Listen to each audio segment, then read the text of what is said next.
sound. Hold on. This should come in. See? You're ready, Tassin. We're ready, Mr. Hippler. Ready? Great, gotcha. Oop. Great, thank you.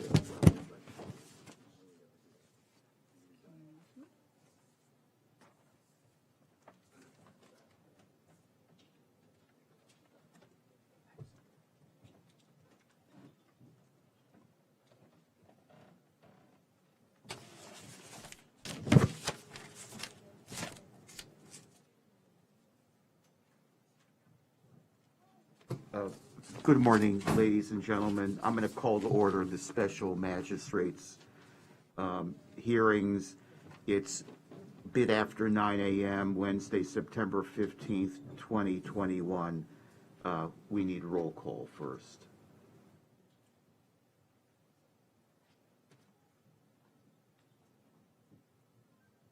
Okay. Okay.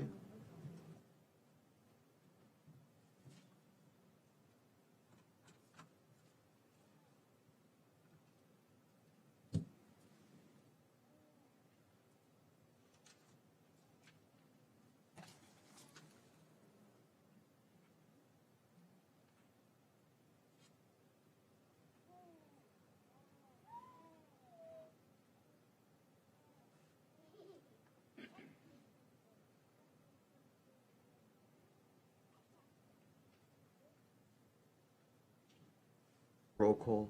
Do we want to do that? I'm sorry. It's okay. I didn't hear it. That's okay. Chief Code Enforcement Officer Jocelyn Ramirez. Code Enforcement Officer Teresa Malcolm. Miguel Nunez, building official. Harry Hippler, Special Magistrate. Nasli Cardona, You want to, you two or not? Administrative Assistant. Great. Okay, anyone else? No. All right. What I'm- Just for the record, we have Mary Gary Paz as Code Clerk. Great, okay. Good morning, ladies and gentlemen. As the special magistrate, what I want to do in my opening is tell you how these proceedings are going to work today. If you have any cell phones, can you please shut them off? That would be great. If they happen to go off and you forget to shut them off immediately. There are no weapons of any kind permitted in these chambers or anywhere within these facilities. In all matters that come before me today, what I would ask you to do is act professionally, show respect for each other by listening quietly to each person that speaks, whether you agree with them or not, and that everyone refrain from clapping, heckling, or verbal outbursts in favor or in opposition to a speaker. As a special magistrate, the purpose of these hearings is to determine if there are any violations that exist on the property. It gives you an opportunity to contest and refute any decision or testimony by the code enforcement officer which resulted in the issuance of a violation. Just keep in mind that we are not in circuit court, we are not in county court, and also in addition to that, these hearings are somewhat informal and the regular rules of evidence as applicable to the court system do not apply, which means the hearsay is admissible, just so you understand that as well. As a quasi-judicial hearing and as a special magistrate, I'm not a judge, but I'm here listening to the facts and as a trier of fact to determine whether or not there are violations that exist on the subject property and to hear whatever arguments you might have as long as they're relevant to the situation that you've been charged with. Obviously, these hearings are open to the public. You're free to stay or leave after your case is called. Anyone can come in and watch these proceedings and hear them. Before you testify, and that includes the town representatives as well as any of the respondents, you'll be placed under oath, which will either be by me or a staff member in the next few minutes. I mentioned also that the hearings are not conducted in accordance with the formal rules relating to evidence and witnesses. Whatever is relevant, and if I find it to be competent and relevant, then I'll consider it for its worth and for its value, which is what I'm sitting here trying to do when I listen to the evidence. Any written documents, pleadings, exhibits that you refer to, I want, and I think the rules should require and do require, that they be placed in a hearing file with the city and placed into evidences, whether it's exhibit 1, 2, and 3, whether or not they're given a number, so that there's a record of these proceedings which are being recorded, or if there's a court reporter here, whatever the court reporter takes down.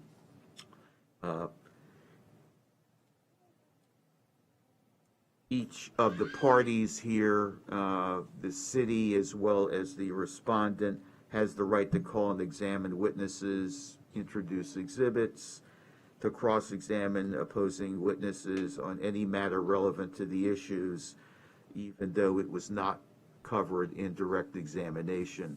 And what I mean by that is that as long as there's any relevancy whatsoever to your proceeding, you can testify to that, as long as it really doesn't go way out there off any relevancy whatsoever. So that's really what that perhaps what I mean by that.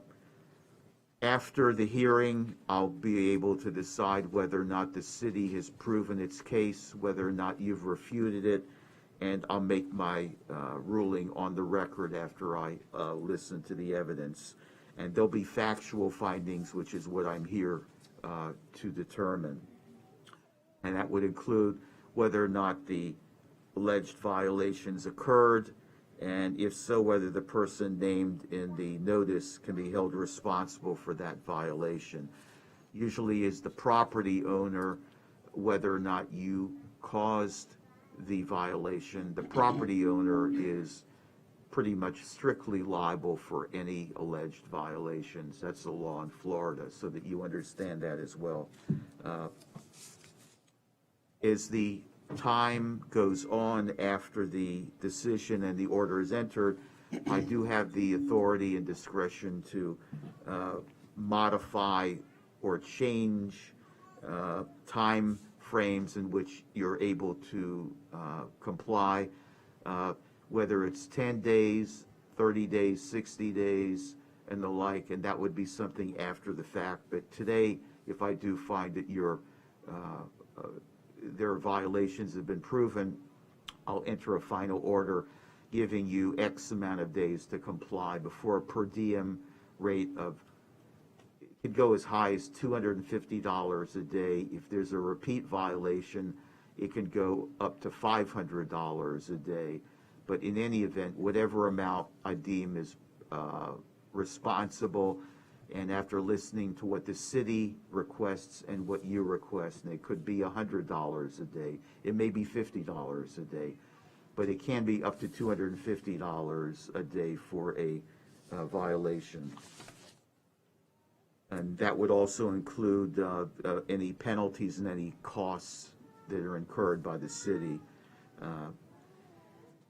The burden of proof is on the city to show by substantial competent evidence that the violator is responsible, and then I'll go ahead and the order will state the amount of the civil penalty, administrative costs of the hearing, and the date by which the violation must be corrected to prevent resumption of any continuing violation penalties that will go on after that time set for compliance.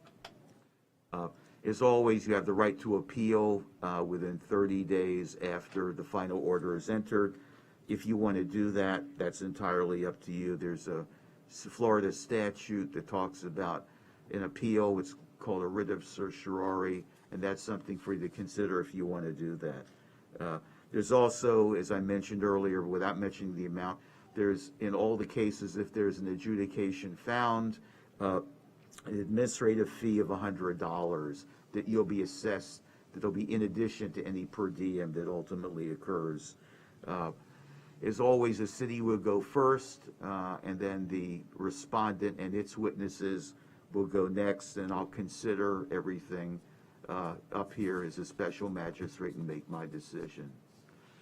Some of what I've said is probably a bit redundant, and I've done that deliberately because it's not a bad idea to sometimes repeat yourself so that everybody gets the understanding of how these hearings will work.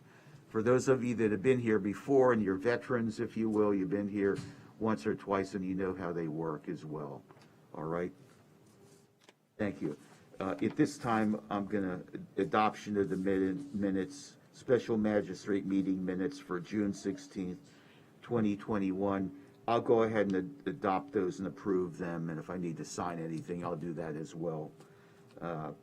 And next on the agenda, adoption of agenda, deferrals, additions, modifications.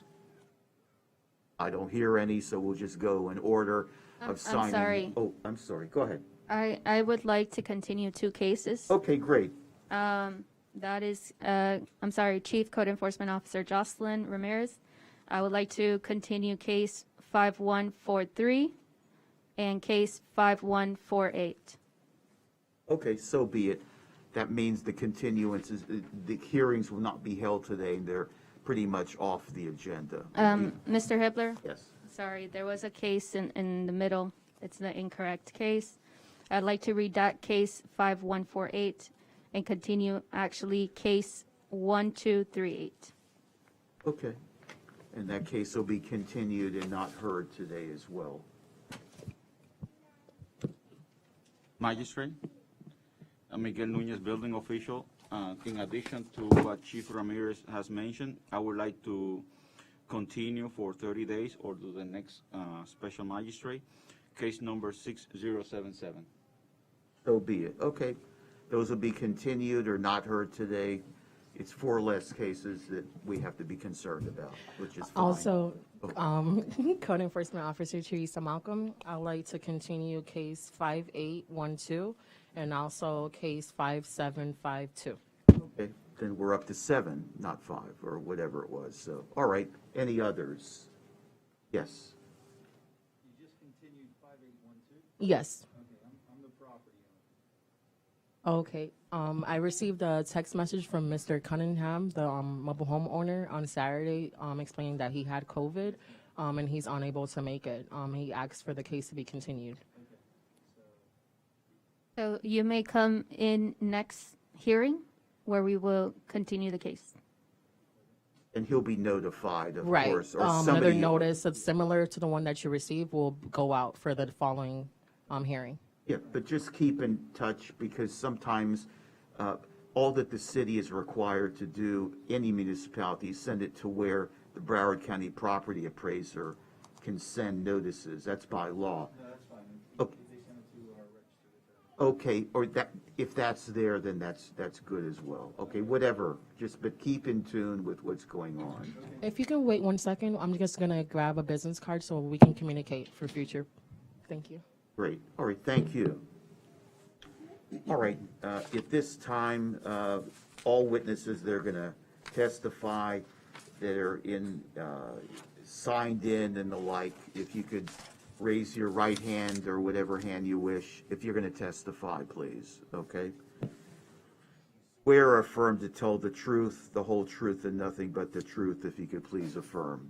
I do. Thank you. Okay, proceed. Thank you very much.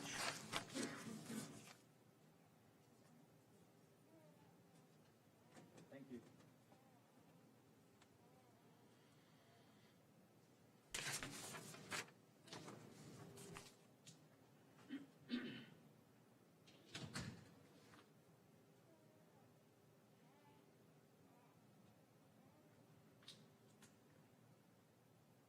Mr. Hippler, Yes. we would like to start with any attorneys that are present. Okay, go ahead and call them. I'm ready, you know. So, okay, so he just, Shoreline Foundation?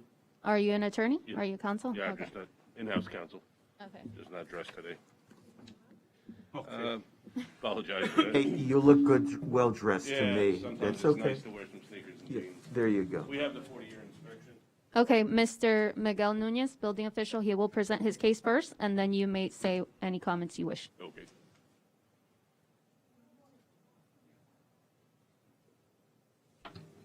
Go ahead, you know. Yes, Miguel Nunez, building official, Town of Pembroke Park.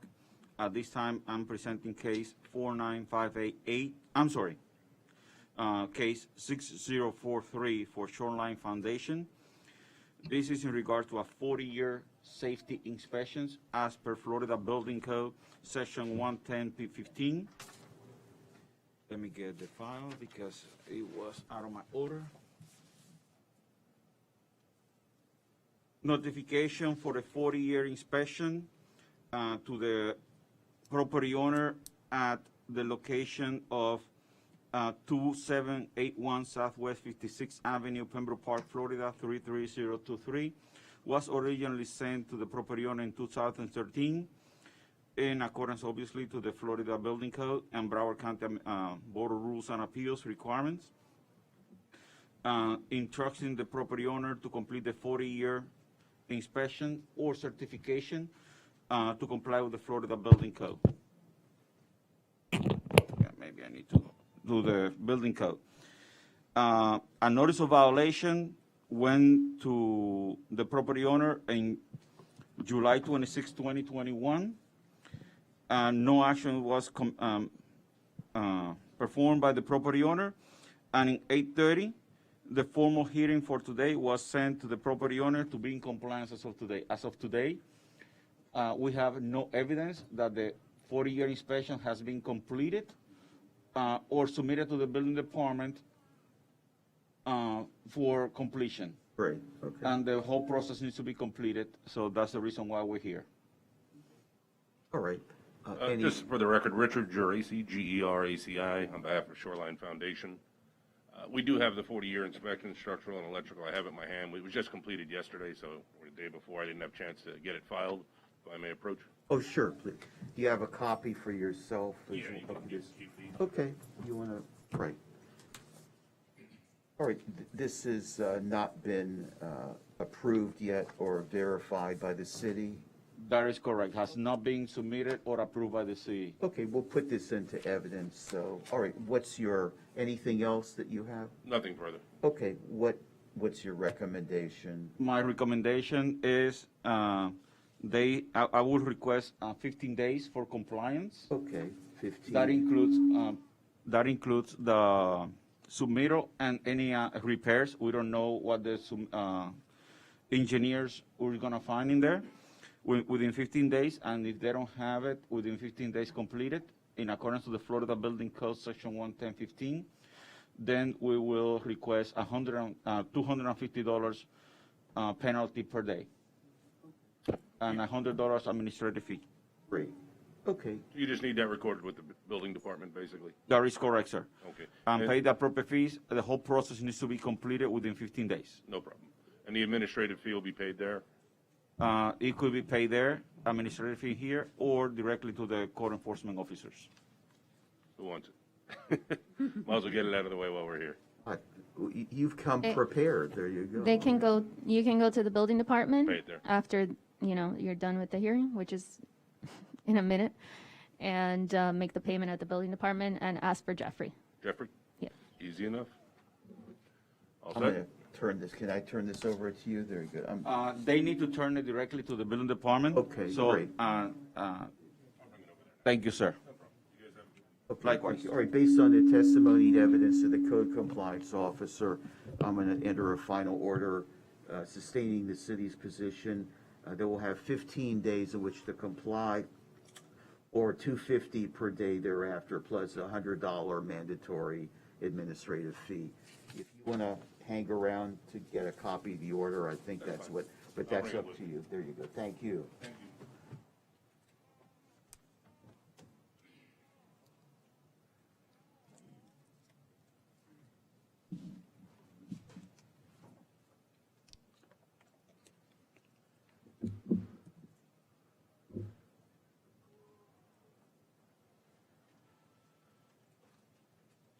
Hello, counsel. Max Langen, on behalf of BKI 95, case 5700. 5700.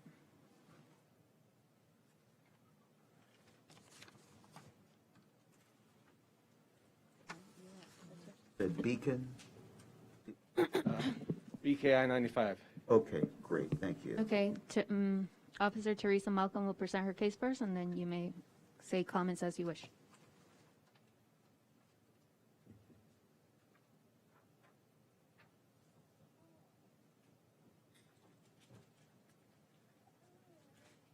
We're on page 6 of the agenda, case 14.7. Officer Teresa Malcolm for Town of Pembroke Park, Florida, case 5700. This is for BKI 95 LLC. This is a hearing to confirm fine. Property address is 2000 Southwest 30th Ave in Pembroke Park, Florida, 33009, sorry. Original notice of violation was written on March 24, 2021. A notice of formal hearing with a copy of a notice of the violation was certified mail and also posted to the property. For June 16, 2021, a final order was done, May 18, 2021, a final order was then entered into the record on 5/18/21. Notice of formal hearing with posting was certified mail on 8/30. Notice of formal hearing for confirmation of fine, my apologies, was then mailed on 8/30/2021, as well as an affidavit of non-compliance that was done on 8/30/2021. We're here today to confirm the fine of $3,150, including the admin fee of $100.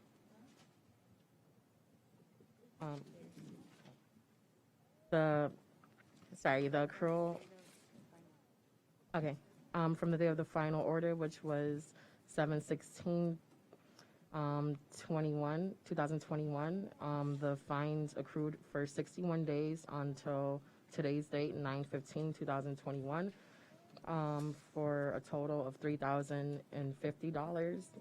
So plus the administrative fee is the total is $3,150.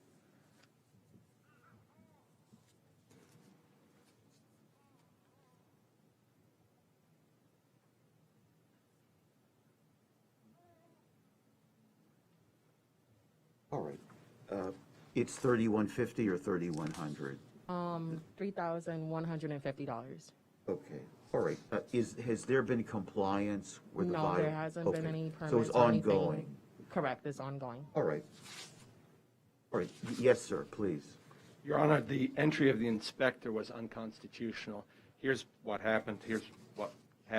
According to my client. My client started with a fire inspection, was doing work on that inspection, had the inspector in, was complying with that, was then going to go through the normal process of presenting plans, notice of commencement, and so on.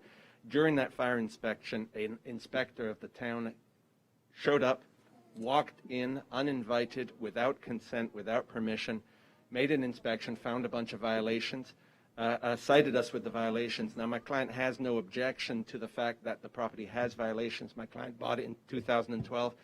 It has issues. My client's ready to address those. My client objects to the fact that the town walked in uninvited, that's unconstitutional under the Fourth Amendment, and said, you're now going to fix all of this stuff. Again, my client's going to fix this stuff, but there's a process. This isn't it. Walking an inspector in without invitation is unconstitutional. That's one of the issues that I have. The second is there's a recurring set of violations for graffiti. My client is not disputing the fact that there are violations for graffiti. My client is disputing the fact that that area is getting no police protection whatsoever, or almost none. I've actually seen one officer in my several visits. This is a problem. My client's getting violations from the town, but my client's not getting protection against this graffiti. So in essence, we're going to get a continual slew of violations. My client paints, I want to say every 6 weeks, but that's not exact. I haven't actually calculated it out, but it's fairly constant. So what we've got is a source of violations. It's going to be ongoing. There's not going to be any stop to it because all of a sudden there's graffiti, we paint, there's more graffiti, we paint. Your Honor, this isn't a situation my client can get out of in any rational fashion. All right, I've listened to your arguments, and I understand what they are, but the last time I looked, I think the Fourth Amendment add searches and seizures applies to criminal cases, not administrative. And I think even under OSHA, officers can gain entry, I won't say carte blanche, but they can gain entry to properties. In fact, I think it's a violation of some OSHA rule by analogy that if you do not allow entry by an inspector, it can be some type of a violation under the OSHA rules. That's the administrative. So my recollection where Map v. Ohio, before that maybe Katz versus somebody, this is outdated information about the old case law, but it still applies, in my opinion, under the Supreme Court U.S. and I'm sure Florida Supreme Court rules and the law. So I've listened to that argument that there is an unconstitutional Fourth Amendment violation entry, but I don't think that the Fourth Amendment applies to these administrative proceedings. They apply solely to criminal matters. That's my understanding. Secondly, I don't think that anybody objected to him entering and the like, and there's been no evidence to that effect. So whether it's an implied consent or not, it happened. The other thing is that this is a hearing to confirm a fine. There's already been an adjudication of a violation. So even though what I've said, this argument, I believe, comes somewhat late, actually untimely, because under the Florida statutes, as I recollect, that these particular hearings, since there is a violation, there doesn't even need to be a hearing on a hearing to confirm fine. The time to raise these issues, even though I don't think they're applicable anyway, occurs before the final hearing, and there's already been a final order entered. So although your arguments, sound persuasive, and I commend you for making them, those are my two responses, my ruling. As far as without the city not helping with regard to graffiti matters, by analogy, or let me put it this way, if somebody, unfortunately puts graffiti on somebody's property, it's an unknown person, still the property owner is liable. In one of my articles, I talk about strict liability for the property owner, whether it's somebody else dumping garbage on your property and the like. But if there is graffiti and there's issue with that, you need to tell the city, but that's not, I don't think that's what these violations concerned. Did they? It wasn't a graffiti issue? No, not for this case. He's Okay. referring to another case. Right. And Your Honor, if I may, Yeah. on the date March 23rd, 2021, upon my visit to the property owners had, sorry, 1 second. Picture in the middle.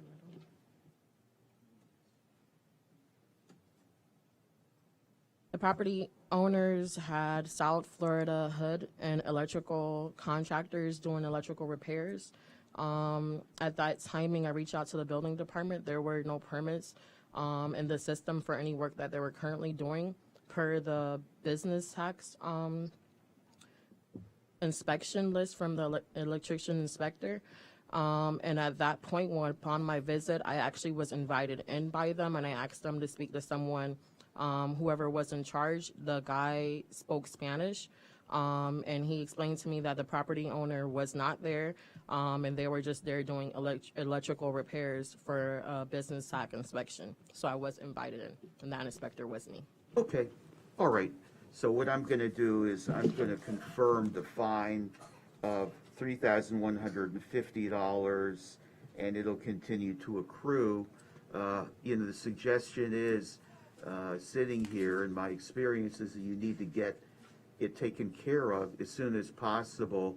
And in the future, you have the possibility of coming in for what's called an abatement or mitigation to reduce the fine, and that would be up to the city to determine whether or not that's in order. But that's not what we're here for today. So I'm going to go ahead and, in the light of my arguments and the conclusions and the like, and enter a supplemental order, code enforcement lien, and it is to the fine, to motion to approve the fine today. All right? Thank you, Your Honor. Okay, thank you. Take care of yourself. Good day.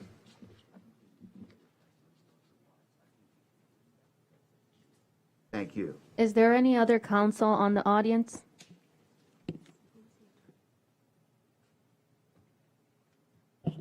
Okay, if there's no other counsel, we're going to continue in the order that the people arrived. We will begin with case 5553, Leslie R.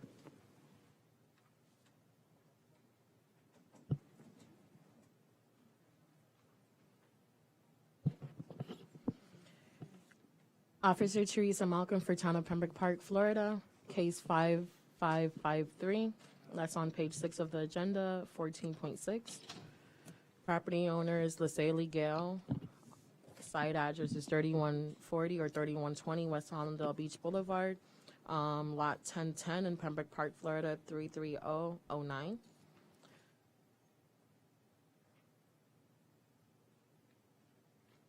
A notice of violation was written on March 2nd, 2021. A formal hearing was on 5/18/2021 with affidavit of service as well as posting to the property. I received an email from it was actually via mail. I received a letter from Mrs. Gale's attorney on June 21st, 2021, stating that he inspected the property at the site owner where she removed all the illegal and prohibited items from her property, which is true. On the other hand, I responded to that email to Mr. Talabat, explaining to him that Ms. Gale was present at a formal hearing back on May 18, 2021, whereas the final order was made with the admin fee due of $100 within 30 days from that date. Even though she has complied with the items on this case, in order for me to close her case out, the admin fee of $100 would be due and need to be paid prior. So we're here today to go ahead and confirm the fine of $100 due from that. Yes, ma'am. Yes, I don't speak very well English, but I understand what she's saying, that I have to pay $100. I would like to know how to pay. I didn't know about it. I'm just hearing, so I would like to know how to pay, and if it's another day, I can do it instead of today.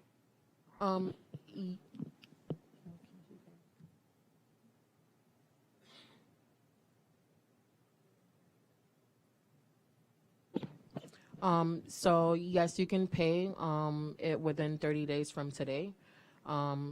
That we're confirming the fine for $100. You can pay at the building department. The $100, I believe there's either check, money order, or with a credit card. You can pay. No cash. No cash. Okay, I understand. I will bring it. Okay. Thank you. Thank you. Okay, thank you. Good luck to you, ma'am.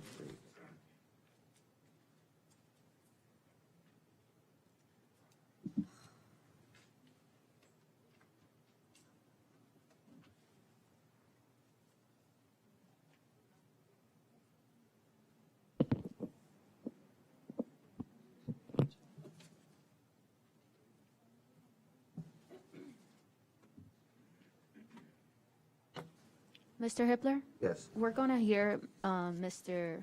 Building Official Okay. Nunez cases first. Sure, please. Take them in any order you like. All right, thank you. Thank you, Chief.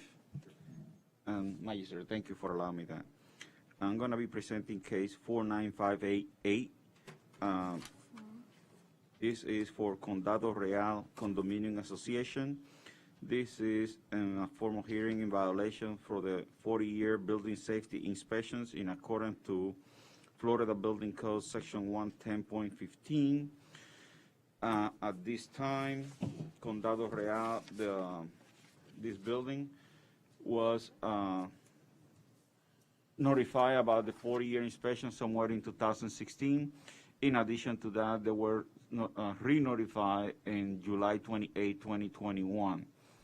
Later, it was sent again for non-compliance to this hearing in August 30, and they received the documentation in September 2nd in accordance to our records.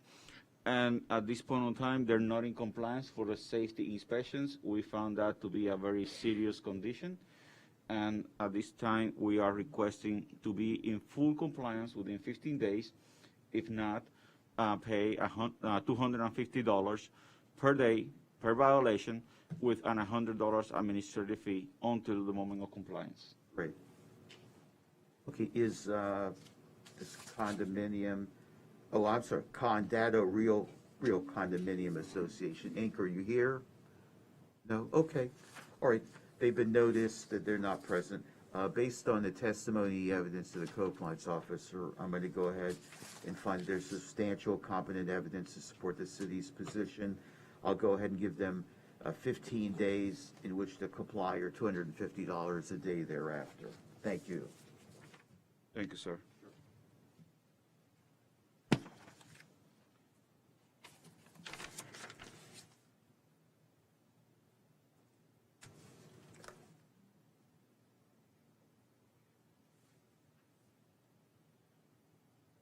Magistrate, my name is Miguel Nunez. I'm the building official for the town of Pembroke Park, and this moment I'm presenting case 6044.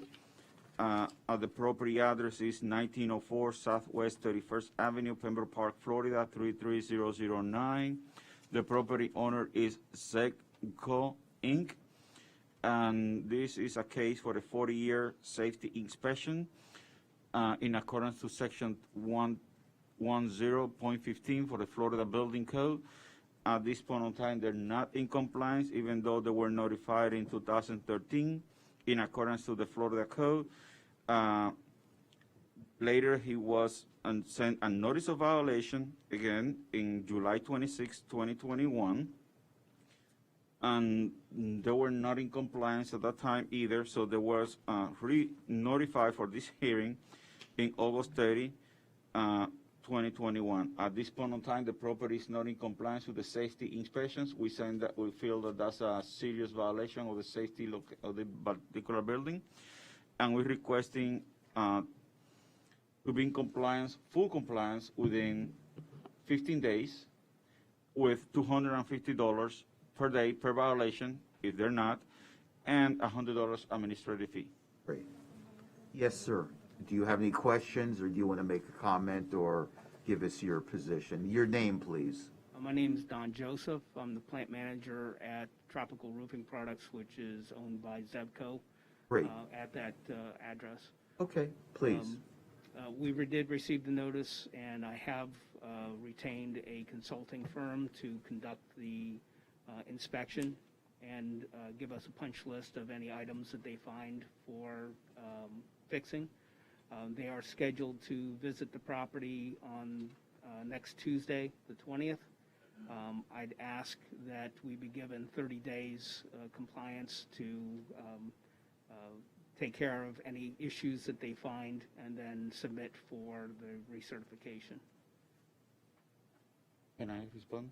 Sure, oh, Sir? please, yes. Allow me to inform about what the 40-year process is. Once the engineers or the architect, either or, visit the property, if there is repairs to be performed, you need to obtain a building permit before the work is performed. Unfortunately, and at that time, they need to certify if the building is safe for occupancy or not. So that's the reason of the report is so important. However, if there's any repairs, then you need to obtain a permit. So this was notified in 2013. Originally, we're talking about certain time, and you are almost ready to have another recertification in accordance to the law and policy 05.05 of the Board of Rules and Appeals of Broward County. So I understand, but that will be up to the magistrate to decide if the extension. We are still to the 15 days, and let's move on. Sure. I was just hired by the company this a month or two ago, so I'm coming up to speed on the facility. So we will be in compliance as soon as possible. I just asked for a couple extra days to rectify any issues. Okay, is there any danger to the you don't know without the 40-year certification? Okay. We don't know. Right, okay, here's what I'm gonna do. I'm gonna go along with the 15 days, and what you can do is, if you need more time, you can ask for an extension of time, but it needs to be filed before the 15 days is up. Otherwise, I think it'll accrue. It may still continue to accrue, all right? But these 40-year certifications, you know, I don't need to remind everyone of what happened in Surfside or wherever. Not that it's going to happen everywhere, but it was a nightmare, and you know, these 40-year certifications are extremely important. So you need to act expeditiously. You know, if you have to pay somebody extra to do it quicker, you may want to consider doing We that. are. Okay, good. All right. Glad to hear that. So I'm going to go ahead and find that there's substantial competent evidence to support the city's position, give you 15 days to comply or $250 a day thereafter. Move expeditiously if you need more time. No guarantees that the city will agree to the extension, but you need to show what's going on. And again, if there is any additional work that needs to be accomplished, you're going to need to get permits in most instances. All right? All right. Okay, thank you very much. Good luck to you. And sir, allow me to give you my card. Should you need or have any questions, feel free to contact me, and I'll be more than glad to assist you in the process. So you can get it as soon as possible. Thank you. Thank you, sir. Oh, no, I'm fine, thank you.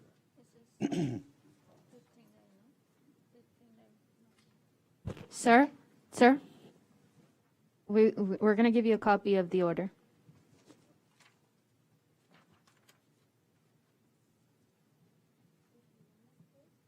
Next case, yeah.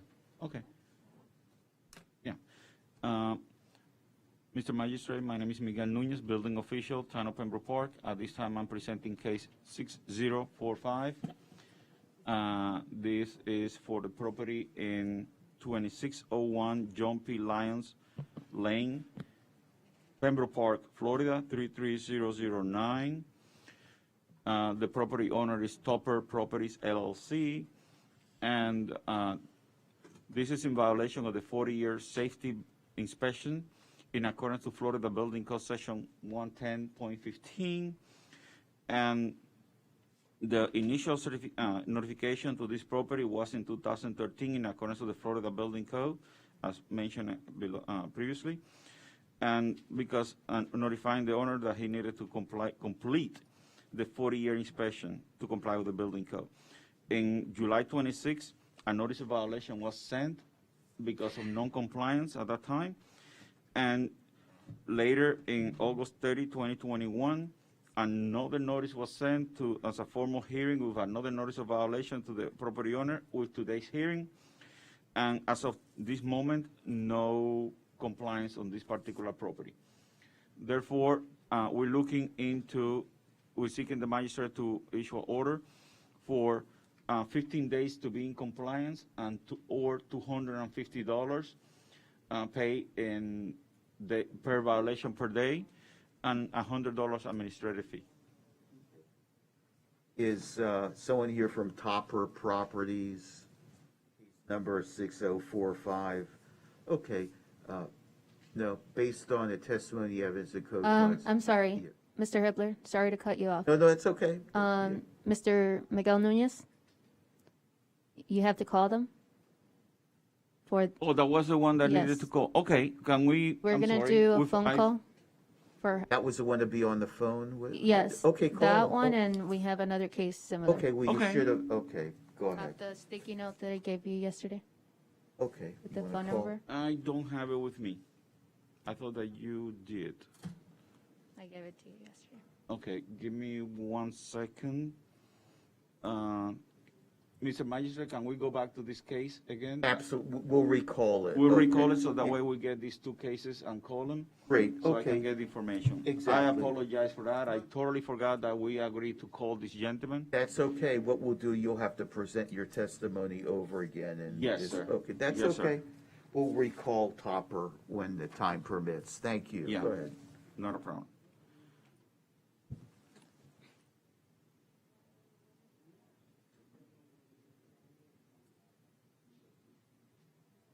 It's yours, okay, perfect.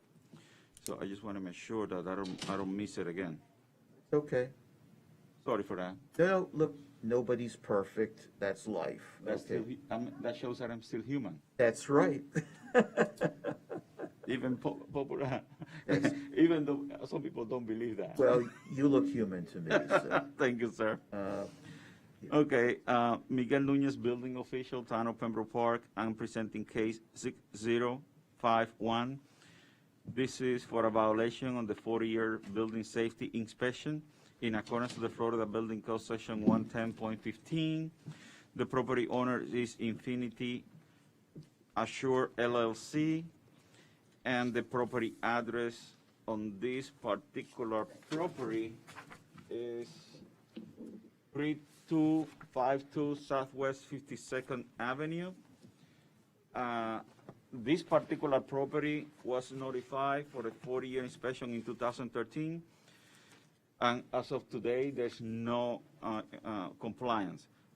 Besides that, then in July 26, a notice of violation was presented to them, no compliance, and in August 30, 2021, a formal hearing was presented, and as of today, we have no compliance on this particular property. So at this time, we're requesting 15 days to be in compliance, or the property owner to pay $250 per violation until the moment that they are in compliance, and to pay a $100 administrative fee. Yeah, please. Go. Hi, how are you? My name is Moshe Maraz. Yeah. I'm the property manager at Infinity Azure LLC. Yes. We bought the property May 26, 2021. We had no recognition, acknowledgement of any that he didn't take the 40-year inspection. The previous owner, he reached out to him. They didn't know it either. There's been like 4 or 5 owners in the past couple of years. So like I said, of course we would have taken it, but we had no idea that it didn't do it. We had no knowledge of it. So with that being said, we would like 90 days to complete the 40-year inspection. That's it. Okay, how long have you been the owner? How long has your client been the owner of the 4 property? months. We bought it May 26, 2021. Okay, were they noticed? Was the new owner noticed? Yes, sir. Okay, with the The new. first notice of violation was in July 22, first the notification was in 2013, but we re-notified as a notice of violation in July. Okay, all right. So you were noticed, but you thought that the prior owner took care of it, or you were unaware of it? I was completely unaware of that. I actually just got this notice from our lawyer. Yeah. And he's like, guys, we have to take this care of this. And we reached out to him, obviously, and we're like, you guys didn't do it before. I'm actually very close to the previous owner, so I called him too, and he said, we have no idea. We thought they did it. Of course we're going to do it. We have no issue doing it, of course. We just want 90 days to do it. Okay, and what's the city's position about 90 days or 30 days or? Unfortunately, because of the safety inspection involved in this building, we don't know the conditions, and based on the historical Right. in Florida or what's happening and everybody, we need to stick to the 15 days to be in Okay. compliance. And as requested, sir. Okay, all right, I'm gonna be consistent here, and, 90 days, in my opinion, is just way, way, way, way, way too long, okay? But I'm gonna go with the 15 days, because that seems to be what I think is fair and required. It also will put pressure on your client to get it done as quickly as possible. So if you need more time, like I told the prior person, you could ask for a request for an extension of time. It needs to be filed before the 15th day. Otherwise, it'll be the city's position, it may be the city's position that it continues to accrue, and it may continue to accrue anyway. So get it going immediately. This is extremely important. We all know what happened. I'll repeat myself over and over and over again. The nightmare in... my neighbor, I know. Yeah, I know, and not that that's going to happen across the board. So in the new year that you and I will be celebrating, make sure that it gets taken care of within 15 days. Perfect, okay. Thank you. Okay? Good luck to you. Thank you so much. All right, If you take- can wait a moment, Nazli is going to make a copy of the final order for you. Okay?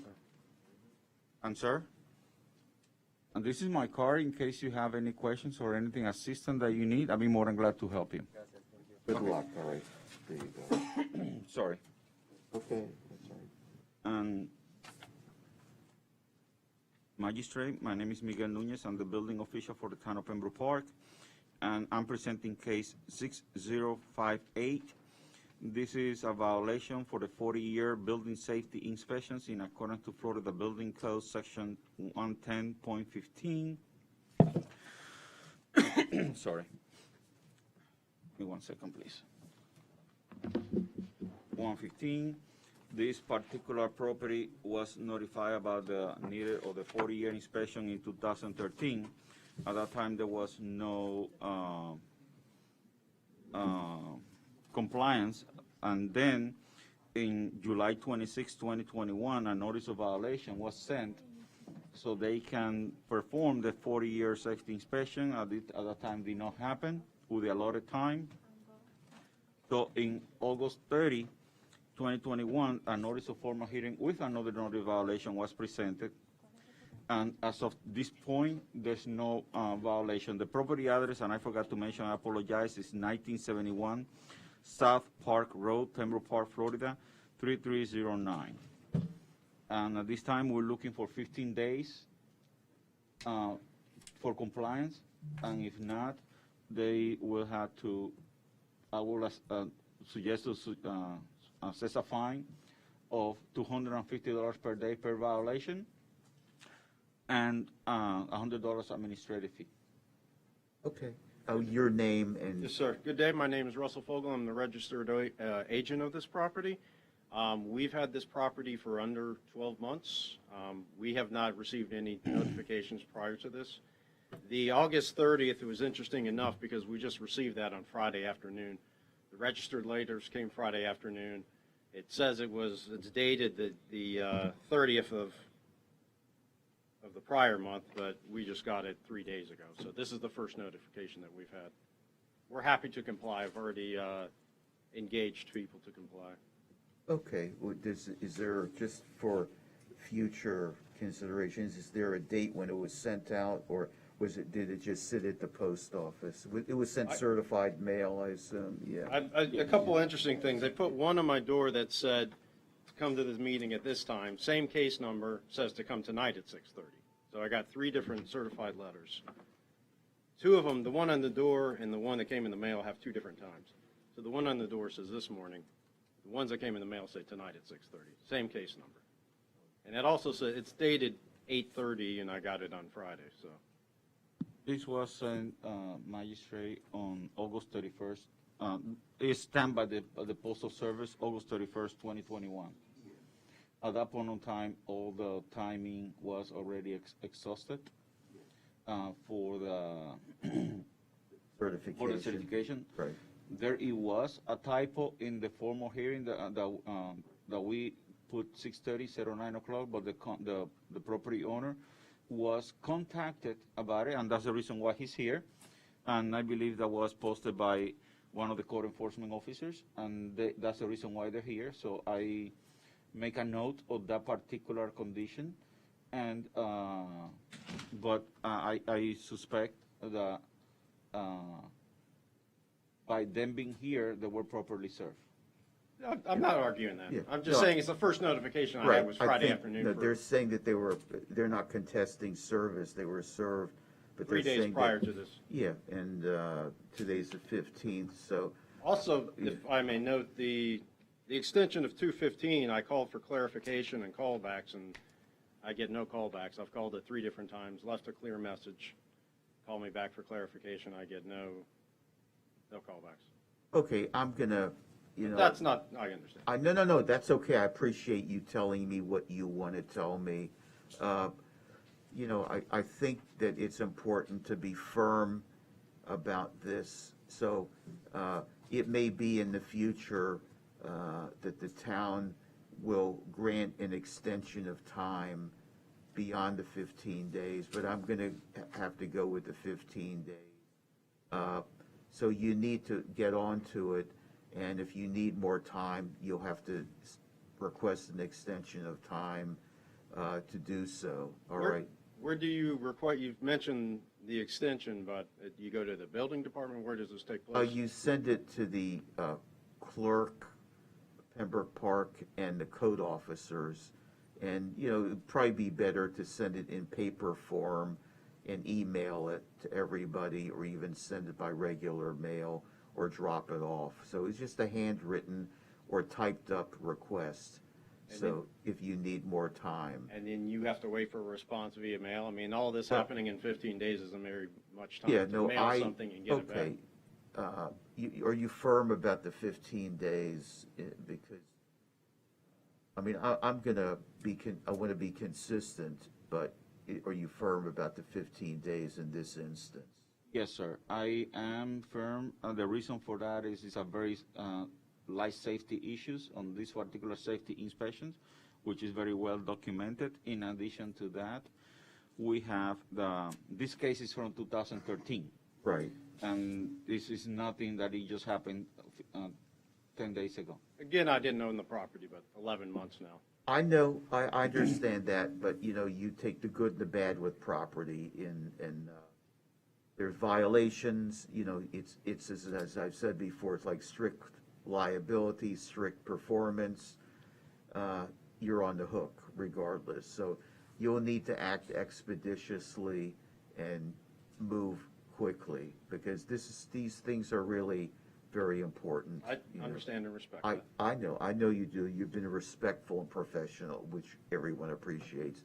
So I'm going to go ahead and grant the city's request. There's substantial competent evidence of the violation, 15 days, or $250 per day thereafter, and the $100 administrative fee, 30 days. So get it going, all right, and show what you've done in the next amount of time, and what the city decides on the road. There's no guarantee, but at least you'll show that you're acting in good faith. So get it taken care of. Understood. And the paperwork I'm going to get back from you is going to have where to mail an extension and all that kind of Well, stuff? no, that's something you need to. Is there a The website I can notice you find? have right now says where you can send an email to. The notice, Okay. it explains that if you have to submit anything in writing, there's an email, Okay. okay? So I can email, but this gentleman's telling me to mail. Well, I And you didn't can have say- his card, his business card as well, and my business card, and you can So who am I contact mailing us. it to? You can send it to email for an extension of time. You can copy both of us, Okay, and so the- that should be sufficient. You can do it. I said that it's not a bad idea to send by hard copy as well. That's up to you. I didn't say that I Okay, had, that you had to. understood. Email is fine. Electronic mail is what Thank we're you. doing nowadays, so that's up to you. The more people you notice, the better, just to make sure there's notice to everybody. And it's up to their discretion for the extension? Yeah, it is up to them, and it'll be set, it may be set for a hearing, or they may agree to it. It's up to them. I have no problem with the compliance, it's just a small amount Okay, of time. I 3 days understand. notice. Then get it done. If you get it done quickly, it may go away. I've this whole already thing. engaged the engineer, Good, so. that's what I like to hear, okay? But please take care of it, all right? Okay. Thank you. Let Thank me you. sign this. I think I signed and gave it, and then you'll. Can you hold on a moment? Yes, thanks.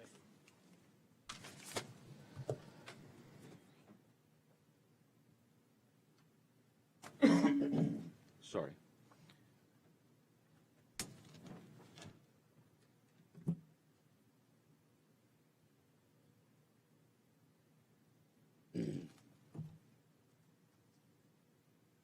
Mr. Magistrate, my name is Miguel Nunez, building official, Town of Pembroke Park. At this time, I will like to present a case 4343, which is extension of time as requested by the the respondent. The property owner is Feeding Prologis, but the tenant is Feeding South Florida, and they already have a final order, and they're looking for a hearing to extend the time out of the violation of the Florida Building Code Section 105.1, which is the permits required for their tenant improvement or some part of the tenant improvement, and they perform it without a permit. However, if you look at in your file, sir, it's documented that they have requested an extension of 150 days for being compliant. Unfortunately, the city believes is a substantial long time for a tenant improvement, especially because this has been in the works for several years already. And I don't want to put a number, but several years. And there being no compliance, and the previous permit that they applied, it became expired. So that means there was no being any consistency on that part. However, the city will agree to a 90-day extension of time, so they are in compliance at that time. If they're not in compliance, the original aspects of the final order be implemented or maintained. Okay, that's fair enough. All right, your order. In this. Excuse me, Miguel, you have the final order for this case? Jocelyn, have the case, the file? Do you have the file with you? 4343. The Feelings of Florida file. Do you have it, Aisha? She's gonna check for you, okay? Thank you. Okay, well, what's your position? Talk to me then.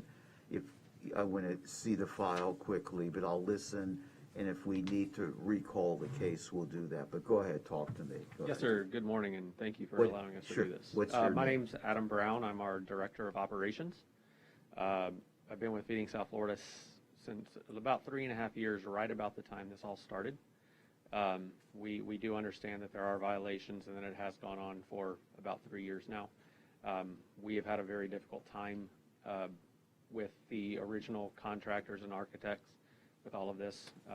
Most recently, since I met here with a couple of your folks right about a year ago, we've tried to make progress on this, and we've made progress, then we've fallen back, then we've made progress, then we've fallen back. Currently, all the architects that have worked on this in the past have declined to help us out anymore. So we're trying to find more contractors and architects to help us out going forward. And really, we're just asking for whatever extension you can grant us. We continue to work with a skeleton crew, if you will, to serve the 4 counties of South Florida every day. And so we're just looking for some added time to help us find the right person that makes sense and is willing to help us do this. Okay, it's been going on for a long time, and Seneca, I think, has been here for a long time in Pembroke Park. So, Anyway, I'm gonna go with the 90 days. Or the town's position, which is after the 90 days, if there isn't compliance, then they're just gonna go ahead and have an order entered sustaining the compliance or sustaining the fine for whatever amount of days there's not been compliance. All right, so the best that can do, and then 90 days, and it'll be $200 per day on the date set for compliance. So whether that's going to accrue back to the initial final order or after the extension is up to them. That's something that the city will decide down the road. So you might be looking at a rather large amount or a smaller amount. You need to get this done because there was already, whether or not this was a first or second request for extension of time, you know, they're a tenant, and so are they giving you difficulty getting in? I mean, I can't imagine that's the case, but are they? No, it has nothing to do with Seneca. It has to do with our ability to find an architect, GC, who is willing and able to take this over. Obviously, that's not our forte. Our forte is feeding the community. No. We just haven't been able to find someone to properly help us out. I know, but there are lots of businesses out there to get this thing taken care of. So this is for fixing up the property. Somebody mentioned a tenant. So the issue started as part of a lease renegotiation. Right. Some improvements were going to be made, and then Seneca, at the time, there was a change in management from I forget the name, whoever it was, to Transwestern. There was property management ownership changeover. In addition to those improvements, leasehold improvements, we asked that architect to make a few improvements that we were going to be responsible for. Gotcha. Okay. That architect did not pull a permit for those alterations, and we've been dealing with trying to figure out how to get those alterations figured out ever since. Okay, well, you're going to need to figure it out quicker, within 90 days, earlier than 90 days to get it. Yes, sir. I understand, and I appreciate the 90 days. Okay, so I'll go ahead and grant the extension of time within 90 days, and if that doesn't occur, then $200 a day, either accruing back from the initial final order or thereafter. That'll be up to the city, okay? Okay. All right, good luck to you. Take care. Appreciate it. Thank you very much. Have a good morning. Sir, this is my card, and thank you. And just to let you know, if you need any assistance, please let us know. Okay. And we'll be more than glad to assist you in the process. Thank you, sir. Thank you. Thank you. Good If luck. you hold on a second, I'm gonna give you a copy.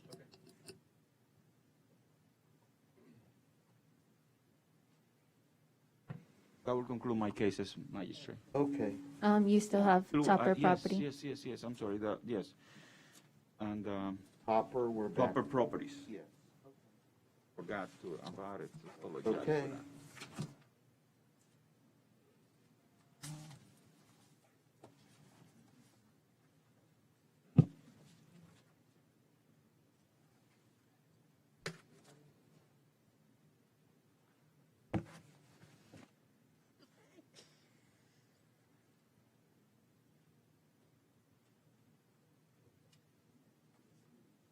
Yeah, use your cell phone so that way, and put on your mic over there.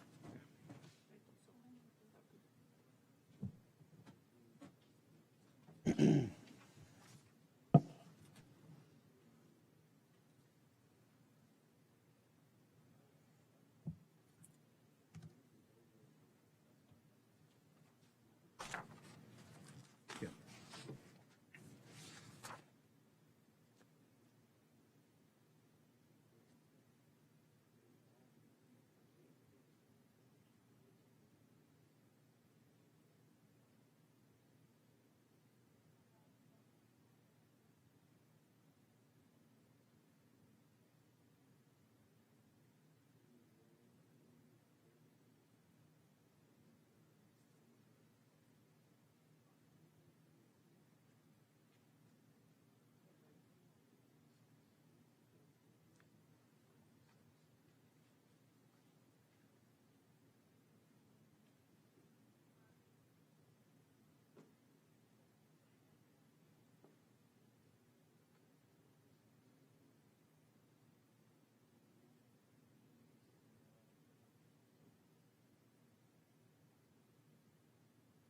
They didn't answer. I called them twice. Okay, let's continue the proceedings, Okay. and then we'll come back to it. Okay, if he's not answering, then really, how much longer do you need to calling, you know? Allow me to go to my office, and I'll call him from my office. I'll be back. Okay. Meanwhile, we can continue the proceedings. Okay, and great, then we'll okay, go back to because this case. if he, you know, if he continues not to answer, that's Yeah. life. I mean, Yeah. I'm not trying to be difficult for him, but, you know, he's on notice, and you're nice enough to want to do it by telephone, you know? Not a problem, Yeah, sir. okay, no, it's up to you, but, Yeah. you know. Just give me the opportunity. Sure, sure.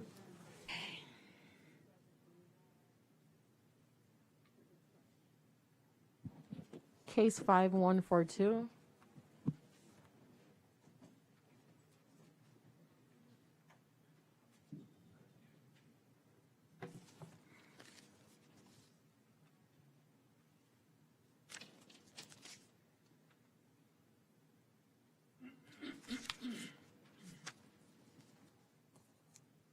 Chief Code Enforcement Officer Jocelyn Ramirez, case 5142.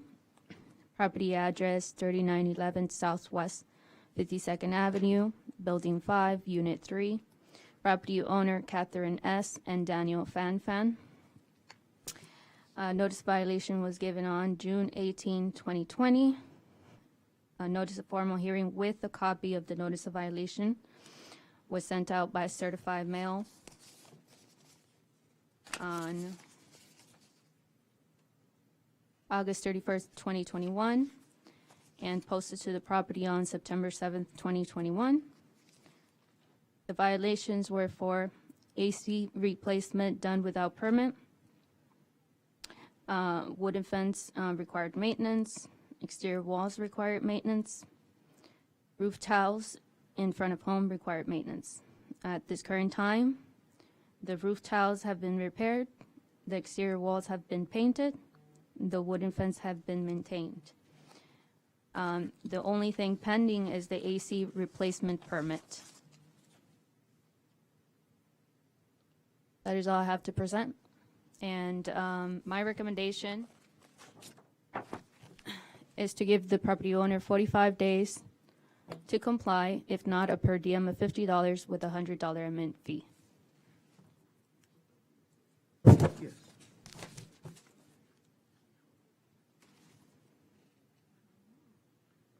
Are you Catherine S. and Daniel Fanfan? Yes. Great, okay. What would you like to say?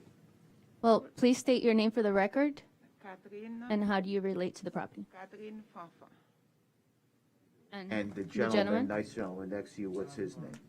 Pardon. I am the president for the association. I'm here just to help her, though. What's your name? Eric Angeville. Okay, thank you.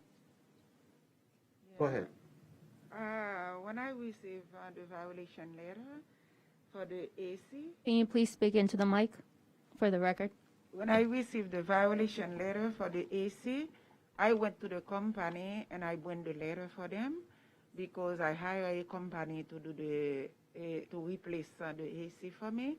So they let me know everything was doing legally. So when I heard that, I went to them. So they're telling me they're coming here and apply everything to get the permit to legalize everything.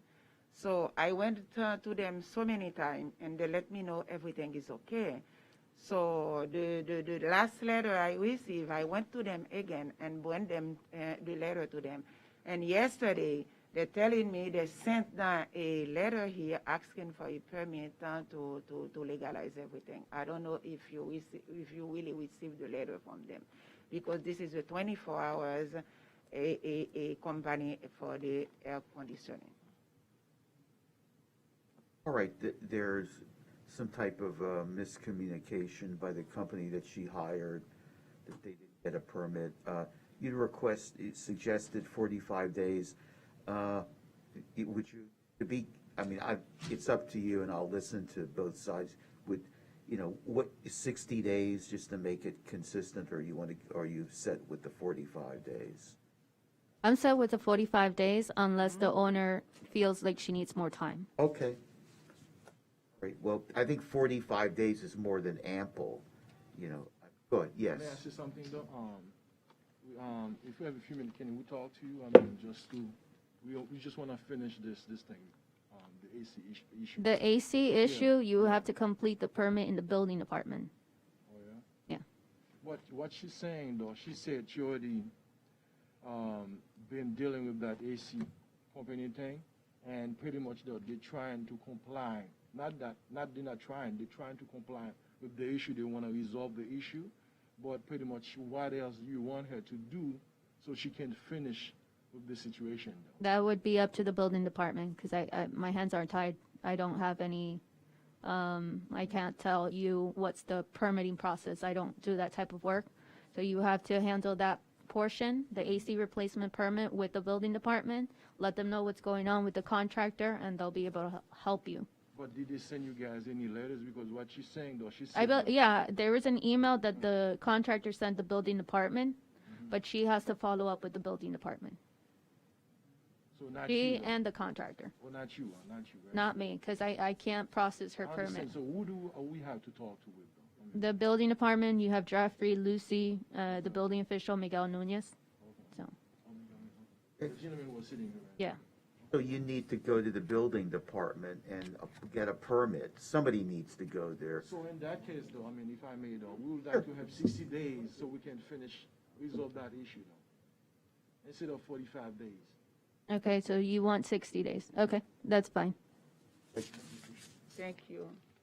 Right, You're but you welcome. need to move expeditiously because time runs, so, and you said $50 a day or, yeah, great, okay.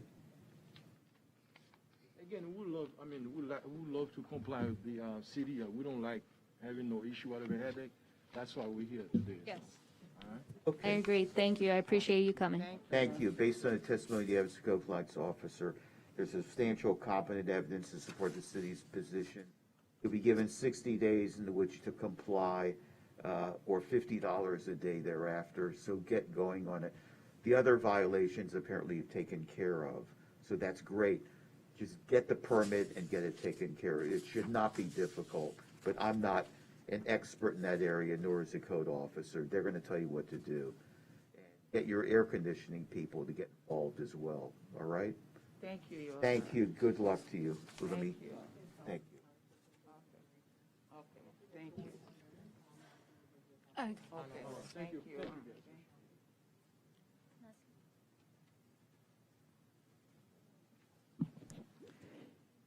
Case 4632.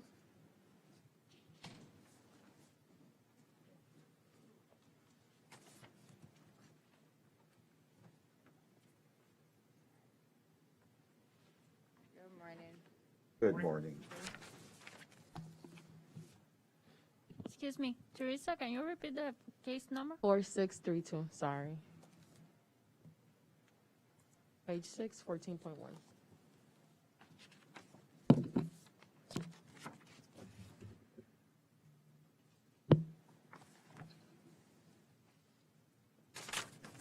Officer Teresa Malcolm for Town of Pembroke Park, Florida. Case 4632. Property owners Michelle Parker. Site address is 3804 Southwest 52nd Avenue in Pembroke Park, Florida 33023.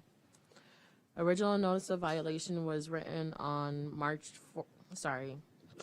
September 4th, 2019. Notice of formal hearing with a copy of the notice of violation was then sent out on May 25th, 2021. Formal hearing was on June 16, 2021, where final order was entered into the record. Notice of formal hearing to confirm fine was sent certified mail on August 30th, 2021, with a posting to the property on September 7, 2021. A notice of affidavit of compliance was also sent out on August 30th, 2021. We're here today for the confirmation and fine.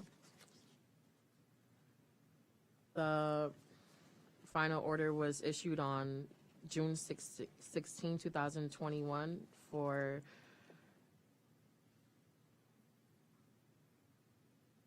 The accrual of fees were from August 16, 2021 to today's date, 9/15/2021. That time was 30 days. The fines ran at $50 per day, totaling $1,500. Today we're here confirming the fine of $1,600, including the $100 admin fee.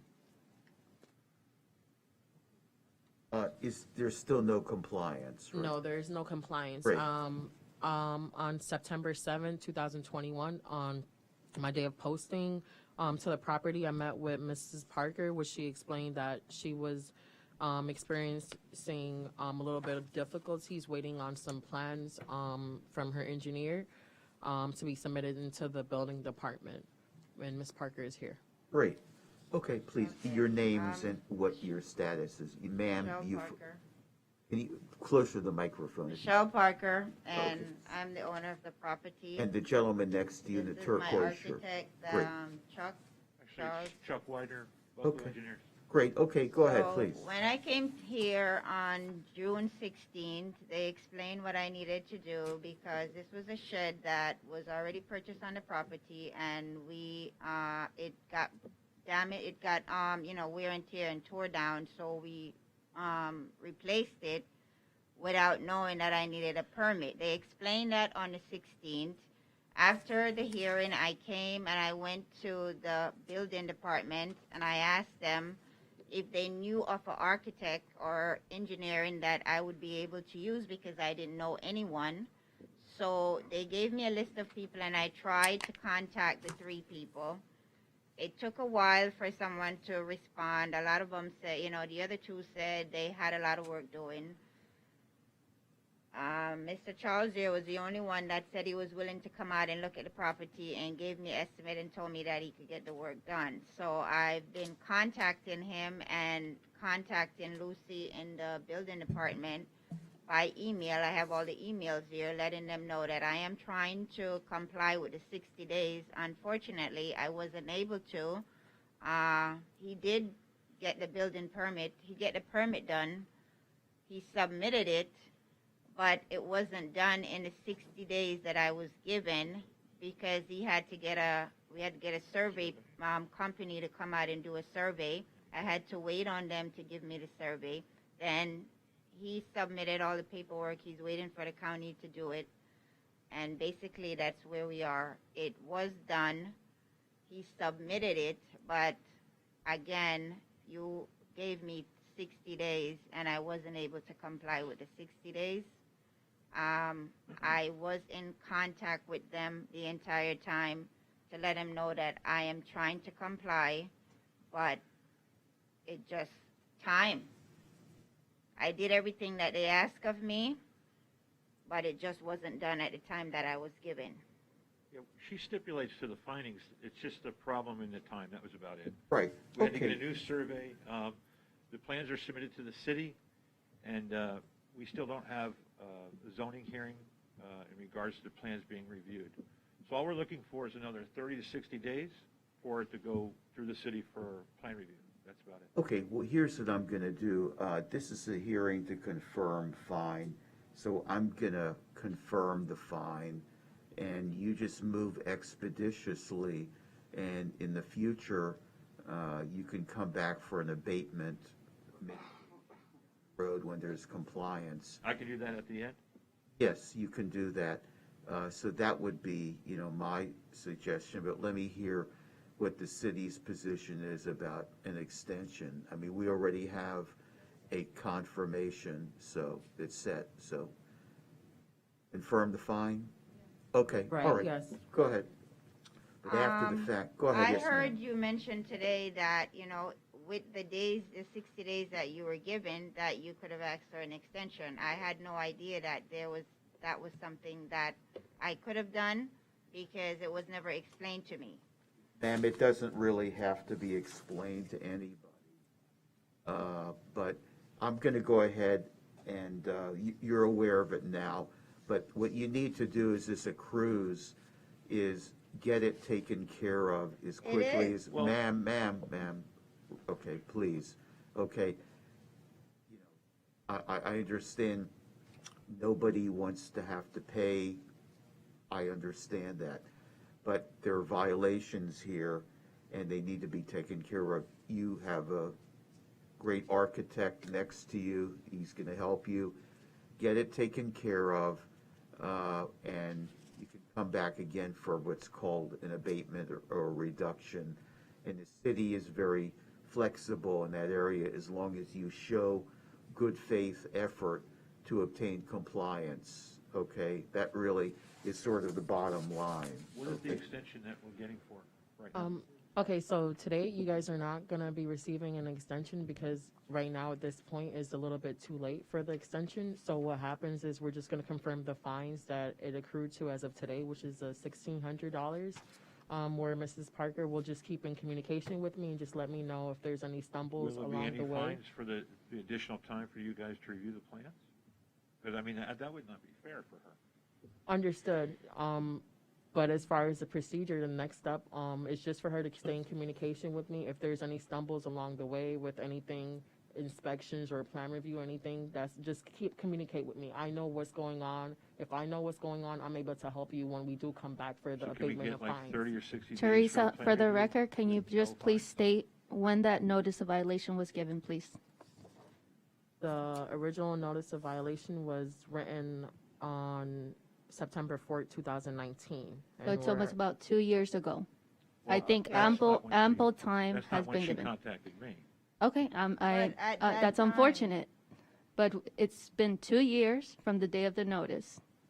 Ma'am, if I can say, when they came out and gave me the fine, I didn't even know that they were allowing me to keep the shed. They told me that I had to do a demolition. They told me, they gave me the paperwork. They said, this is what you need to do. You need to sign this, sign that, sign that. Okay, I signed it. They said they will contact me. So I waited. Then they told me that the permit that I applied for was I had not to get granted. that permit was not granted. canceled So before I could do then anything. I don't know what else to do. Then COVID came and they said everything was shut down, everybody to stay home. This is now by March of 2020.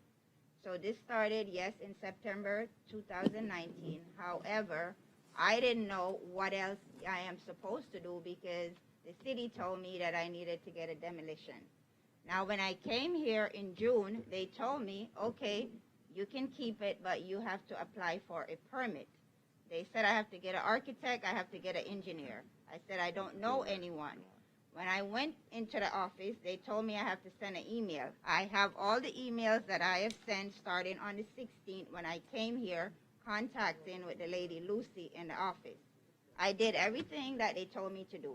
The 3 names that they gave me, he was the only person that was available to come out to do the work. Again, here's my receipt that I paid. I paid him, I paid the survey company. I did the permit that they asked me to do. I filled it out. He went to the city with it. And I have been coming here almost every week speaking with Lucy and sending emails. So it's not like I wasn't complying or I just sat home and ignored it. I understand you're saying it's almost 2 years, but again, I didn't know what I'm supposed to do or what is it that they expect me to do. This is my first time having to deal with anything with the city. So if I don't know, I don't know. Well, you're in the right path. You're getting the correct person. You hired the correct person. The person's going to get you the permit. Right now, there's an accrual fine. So the best thing you can do is complete that permit. Once you complete that permit, you can come back to the judge and request for an abatement of fine. And you can explain that in your down the road, get it taken care of. As far as time that's spent when plans are being reviewed, I mean, you can't expect any local government, city or town, or whatever, to look at plans and have a turnaround 24 hours. They take so long time. So whatever time it takes, it takes. So what the code officer said and what I'm saying, that's just really what the law is. The fine will continue to accrue until you obtain compliance. When you obtain compliance, you can come back for a reduction, mitigation, abatement, they're all the same thing, and state the reasons why that occurred. And then you can say what you just said now in a written application. When I say written, it could be by email, hard copy, it's up to you. Now, one last comment, and then we have to move on. Go ahead. Yes, sir. Yes, ma'am. You had you're something. saying that I have to pay the $1,600 now? Ma'am, get it taken care of. It'll continue to accrue. Once there's the final amount, that'll be what you're potentially liable for. Then you file the mitigation or the reduction. Okay, get it taken care of. That's the bottom line here. I am.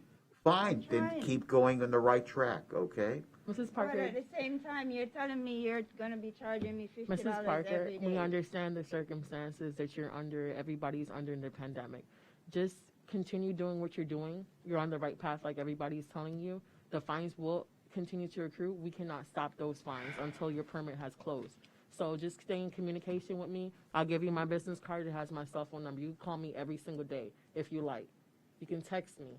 Teresa, this is what's happening. Just stay in communication with me. Therefore, I know what's going on. Therefore, I'm able to help you when your permit is closed, when we have to come back to abate those fines. The city will work with you. We're here for you. We just need you to become into compliance because it's been dragging, unfortunately.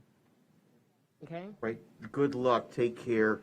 Everybody's explained it to you many times. All right. You're welcome. Take care. And if you can give Nasli a moment, she's going to give you a copy of the order.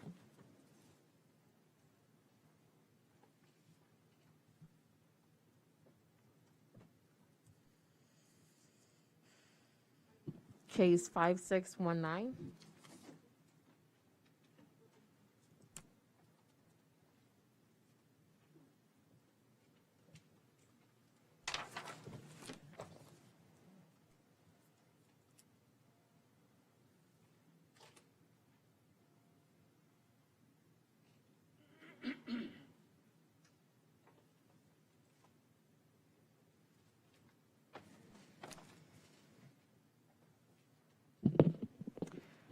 Officer Teresa Malcolm for Town of Pembroke Park, Florida. Case 5619. Property owner is MS Invest US LLC. Site address is 5100 Southwest 41st Street, Unit 108 in Pembroke Park, Florida 33023. Original notice of violation was written on March 18, 2021. A notice of formal hearing with a copy of the notice of violation. I ask that you guys please turn your cell phones completely off. Thanks. A notice of formal hearing with a copy of the notice of violation was sent out on May 25th, 2021 for the set hearing on June 16, 2021. The final order was entered into the record on June 16, 2021.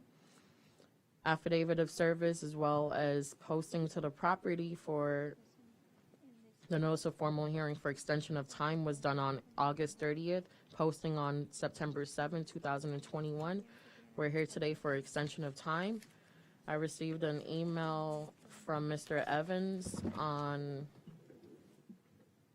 August 15, 2021, informing me that they were able to obtain the permit for the water heater, which is process 93950.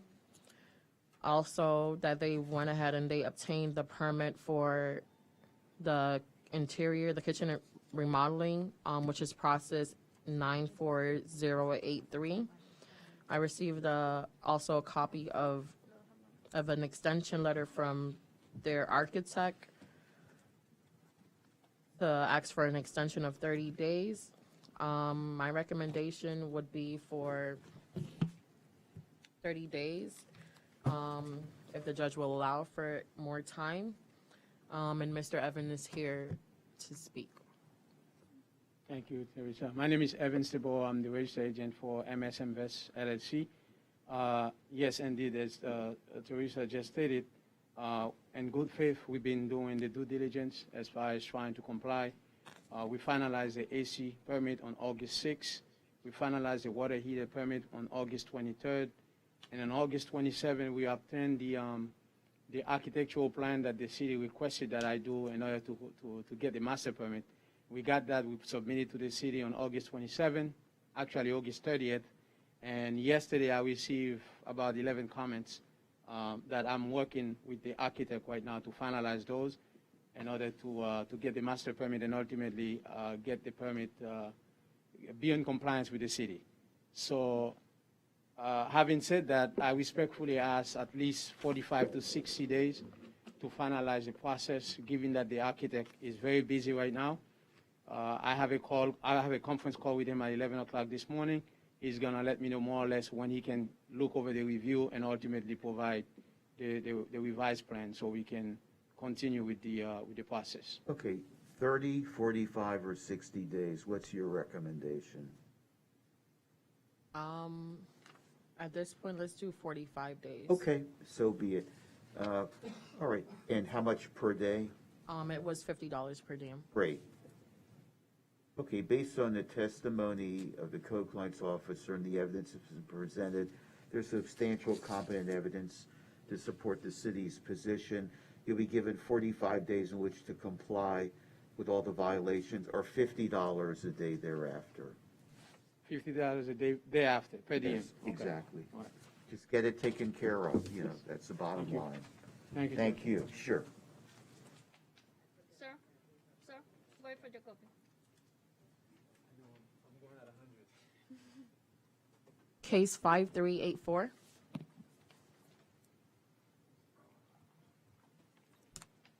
Good morning.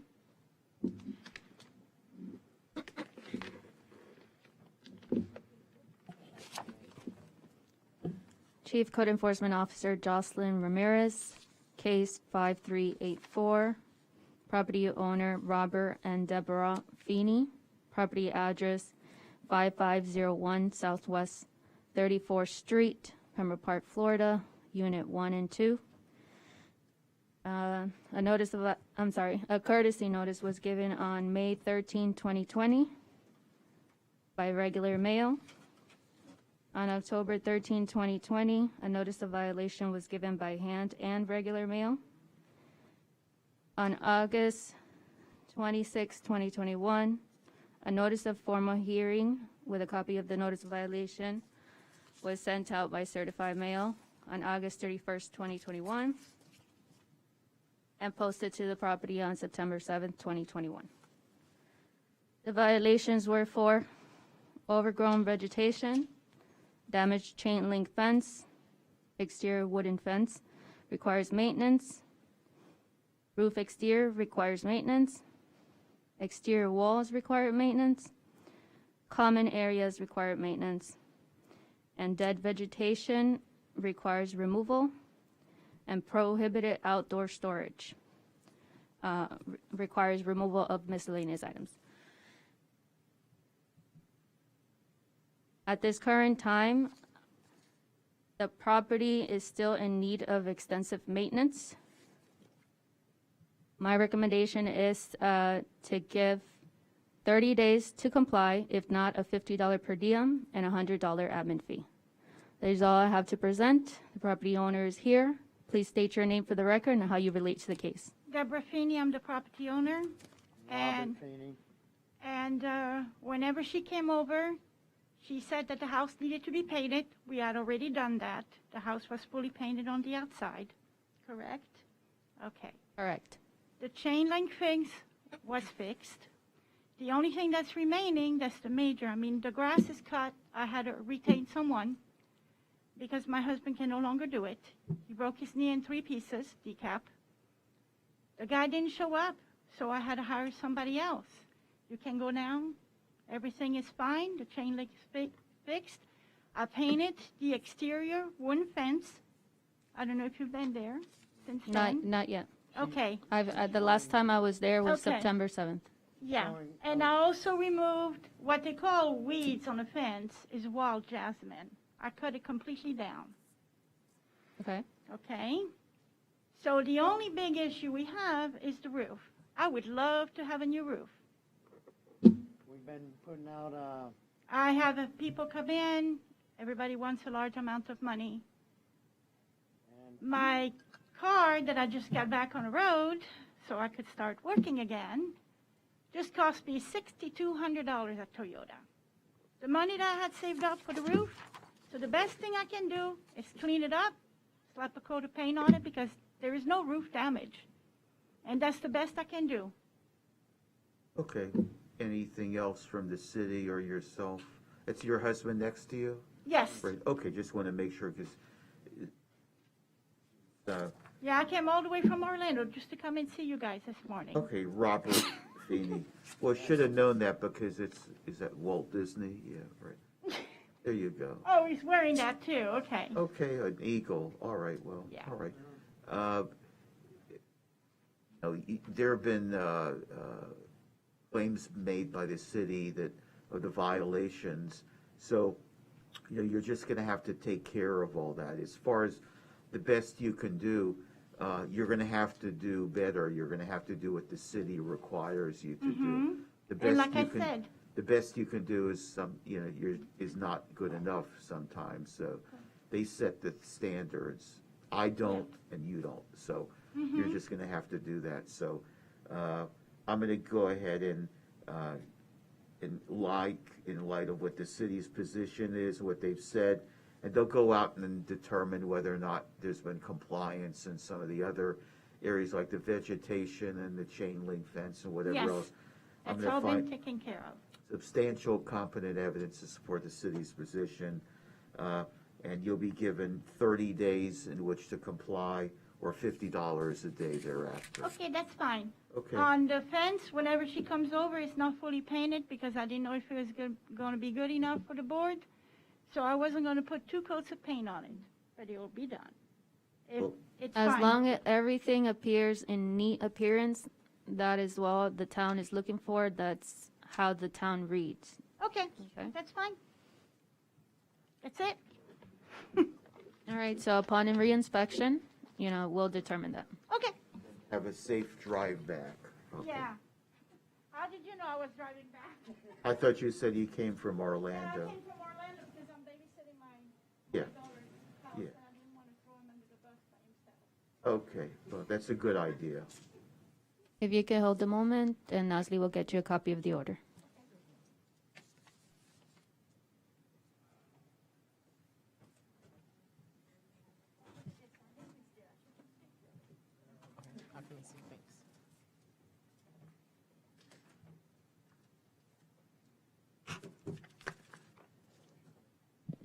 Case 5735.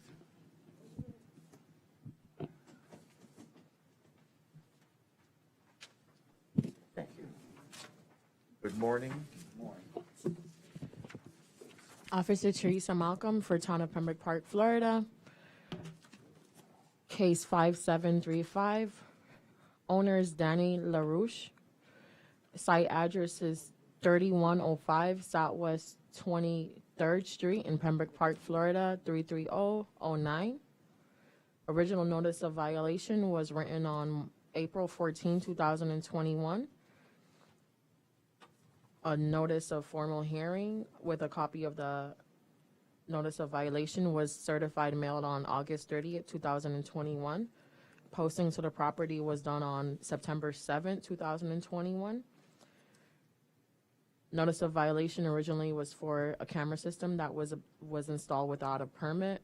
Addition to the mobile home that was added without a permit, including the French door, windows, roof over to the addition, electrical, as well as railing inside and on the addition. Also, the property has prohibited outside storage. Also, the property owner began to remove the wooden stairs in the back by the tree in the backyard without a permit. There was a lot of overgrown vegetation on the property. A wooden fence was built without a permit. A laundry room or storage area was added to the back of the mobile home without a permit. A jacuzzi was installed without a permit. A wooden deck and the fence for the deck was built without a permit. Also, there was a lot of exposed loose electrical wires on the property. Upon my reinspection to the property, On the 7th, the property still stands as is. The owner only removed most of the prohibited outside stored items, but no permit has been pulled as of yet in the building department. And Mr. LaRouche is here in person. Good morning. Good morning. The lady there, what is her name? This Natalie. Okay. Great. Okay. I'm sorry, Mr. Hippler, I forgot to state my recommendation. Oh, yeah. My recommendation would be 60 days to get the property owner in compliance. If not, then a per diem of $50 per day. Great. Okay. Go ahead. Yes, sir. Yeah, just I do almost everything. And the jacuzzi, it's not plugged. I just, put it on this side and that's it. It's not plugged. It's not nothing. No work. The camera, it's, you plug inside the outlet. It's not need a permit for this, Yeah, but there are a whole bunch of other violations that you need to comply Yeah, with. the fence is done. The fence is done. I take a permit for this. The I fence take a and the permit deck. for the deck. It's done. The storage, Storage is is done. The wire around the house is It's no- done. No plug. Okay. Well, then if It's on the- everything's done, 60 days should be a lot of time for you Yeah, to get just- everything completed. Just the door and that's it. Okay. All right. I'm going to go ahead and, No, I need to make a permit because I need to put a screen room. right, Yeah. okay. Based on the testimony and evidence of the code compliance officer, I'm going to find there's substantial competent evidence to support the city's position. I will go ahead and give you 60 days in which to comply, or $50 a day thereafter, okay? Get it taken care of, okay? This, on the 6th date, I don't know how many time the contractor need to, it's couple, Well, you've got 60 days, so, if there's really not that much to do, it should be taken care of very easily. So get it taken care of. Comply with everything, all right? All right. All right, good luck to you. Thank you, sir. Sure, thank you. Hold on a second. So Yeah, because, Is 90 days good enough? Yeah. Because you have to, you okay? yeah, You have much to- better 90 days. You want 90 days? I have no objection to Okay, 90 let me- days. Let me make a Okay, change. so you have to give it the paperwork. Okay. No problem. please hold on a second so I give you a copy. Thank you.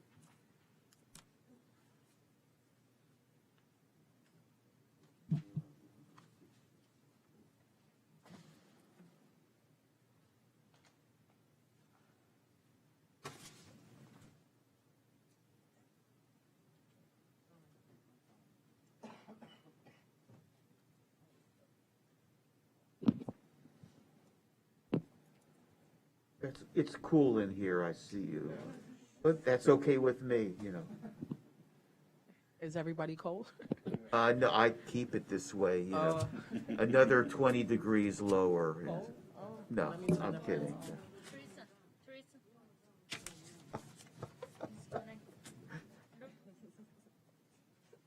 Oh, the fans? Yes, I was gonna turn them off. That's why I asked.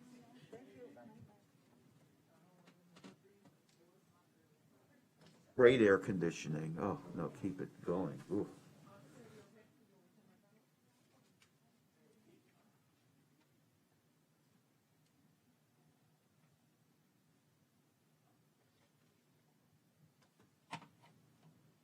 Case 5164.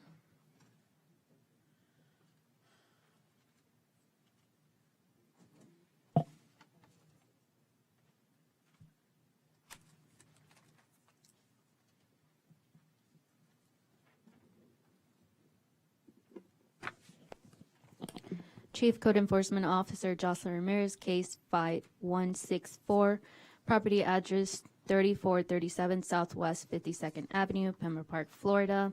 Property owner Henry and Hunty Saret and Normary Saret.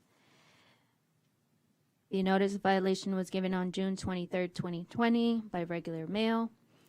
A notice of formal hearing with a copy of the notice of violation was sent by certified mail on August 31st, 2021, and posted to the property on September 7th, 2021. The violations was for installation of fence without a permit, and balcony exterior requires maintenance. At this current time, there has been no permit obtained for the fence, and I believe the balcony has been maintained. The property owner is here. Before I let you speak, my recommendation is 45 days, if not a $50 per diem or $100 admin fee if they don't comply within 45 days. Again, the property owner is here. Please state your name for the record and how you relate to the case. Norma Marie Surratt, and my husband Henry Surratt. We're property owners. Okay, please go ahead.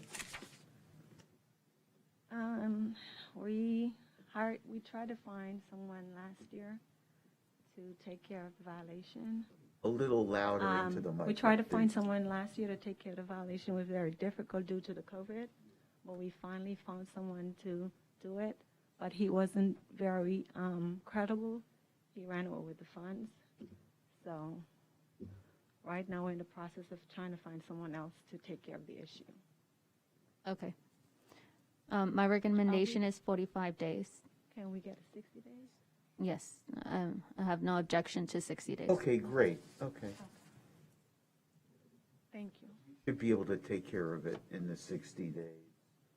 All right, based on the testimony you have as to the code compliance officer, there's substantial competent evidence to support the city's position. You'll be given 60 days in which to comply, or $50 a day per day.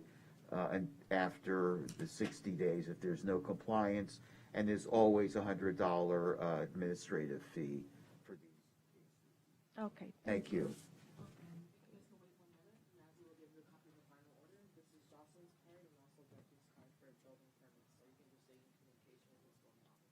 Okay, thank you.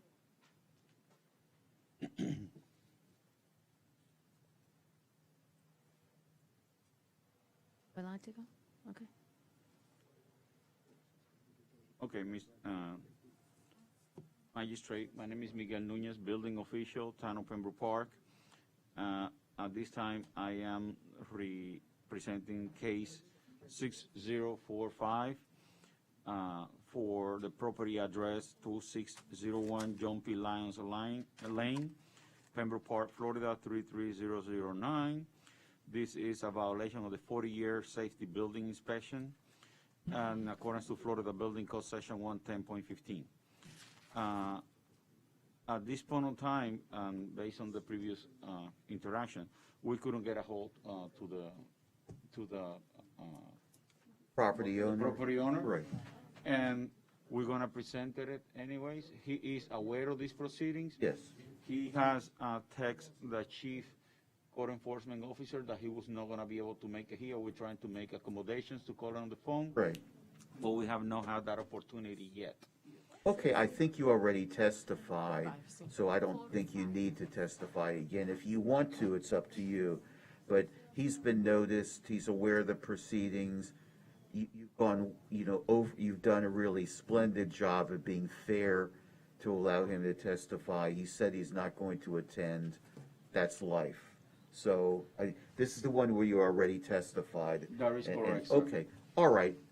Since he's aware of that, I could just save you some time. Thank you for that, So sir. that's okay. So that when the minutes get typed up or however they're done, they can relate it back to the earlier call topper case when you testified the 40-year certifications have been complied with, and your recommendation was for 15 days or $250 a day thereafter, and that's being incorporated here. And okay, based on the testimony, the evidence of the code compliance officer, and everything that I've just said and you said, there's substantial competent evidence to support the city's position.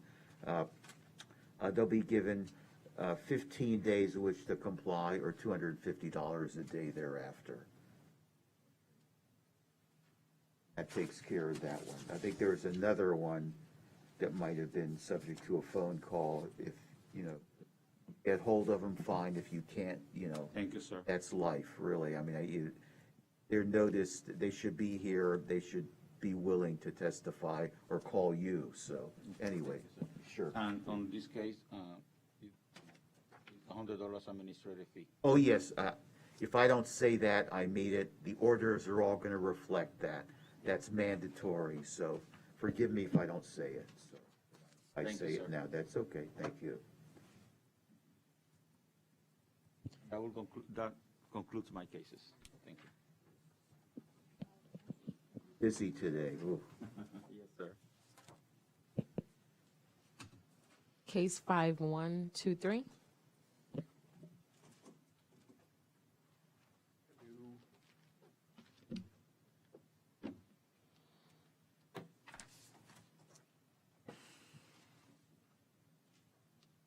Chief Code Enforcement Officer Jocelyn Ramirez, case 5123, property owner Scott Heaton and Alex Mueller, property address 3487 Southwest 52nd Avenue, Pembroke Park, Florida. A notice of violation was given on June 11, 2020 by regular mail. A notice of formal hearing with a copy of the violation was sent out by certified mail on August 31st, 2021, and posted to the property on September 7th, 2021. The violations were for exterior roof required maintenance, balcony and common areas required maintenance, wooden fence required maintenance, and shed required permit and inspections.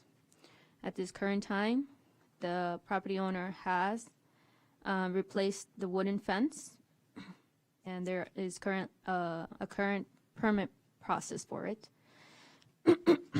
But it expired, so the owner is aware that he needs to take care of that. Yeah. The balconies and the roof exterior has not been taken care of, and so that has to be taken care of We were as told by the association that we were not to handle that. Okay. That you were to deal with the association. So That's what the that's a association civil, told us. sir, let me finish presenting my case. Sure. Okay.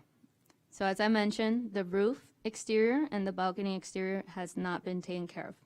My recommendation is to give the property owner 45 days, if not a $50 per diem with a $100 administration fee. The property owner is here. Please state your name for the record and how you relate to the case. Scott Heaton, I'm owner. Okay, you may wish to say any comments. Okay, explain to me what about the balcony and what about the roof? Okay. For the roof, you would need to either treat it, as stated on the ordinance here, exterior surfaces of building and accessory structures shall be properly maintained and protected from elements by paint or other protective coating applied to worm-like fashion. I'm not understanding though. What do you need me to do? Because all that painting is handled by the Let me finish, association. sir. I'm not finished. That's for the balcony. So whether it is the HOA or you, that's a civil matter that has nothing to do with the city. Now, for the roof, you either will have to get it treated, just make sure that it's clean. That's all. There's dirt buildup, it has to be removed. For the balcony as well. You can see in the pictures right there, if you look, there's a lot of dirt buildup. You just have to maintain it clean. Yeah, that's going to be pressure wash. Yeah, I'm 100% with you on that. As far as the roof, you're talking about the trim around the area? That's what I'm trying to understand. No, I'm talking about the shingles. Okay. You may get professionals to do it for you and have it treated and clean up the roof So just- and the balcony. Scrubbing it down and washing it. That's what we're talking about? Correct. It has to be in a presentable manner. Yeah, I just Looking a trying to neat understand. appearance.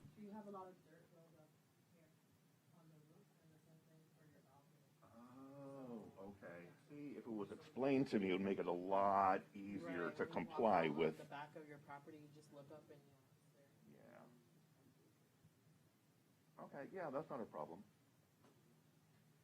I have a pressure washer. That's easy enough to do. I just didn't know exactly what we were wanting to be done. That's why And then you when I were- took it to the association, they were like, they need to stay out of this, so I just kind of stood back. So apologies for that. All right, How many unit owners are in this? It's just me. The other owner kind of abandoned property about several years ago. Okay, so when you say association, I don't quite understand what you mean then. The association, this is all under an HOA. How many people are in the, are the unit owners? In this actual building, 4. How about the entire association? Oh, that I don't know, 30-something, I don't know. Okay, and are But you? apparently, oh, I'm sorry, go No, ahead. no, that's, are you saying that the balcony is a common area? I mean, I don't understand. No, how I don't that have a can problem be. with taking care of the balcony. Okay, all Yeah. right. Or the roof. And that's probably just one of those things that just kind of went to the wayside. All We right. got a pressure washer, and I thought we were washing all that stuff down, but. Okay. Got you. Okay, so we're not talking about.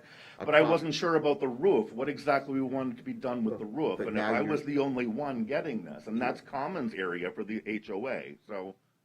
Okay, but isn't the roof also, were you saying you were gonna clean it up? No, I said along the edges. That's what I Edges, understand, alright. if you meant along the trim, because you can see that. And yes, I agree with along the edges there. And some of that's actually paint, so it's gotta be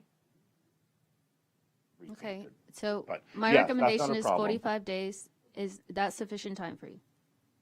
Absolutely, I could probably have it done Okay, today. he's not gonna need a permit for any of this stuff. No, right? for maintenance, there's no permit required. Just for the shed that is there, Great. that does Okay. require maintenance. This is something you should be able to do. And the you know. fence, you have to finish. It's not part of the violation, but it can turn into one, so I'm just, Okay, this is the other thing that I want to do, and I did not know this about the shed because it was there when I purchased in 2007. So I had no idea until you said it to me the other day that there was no permit.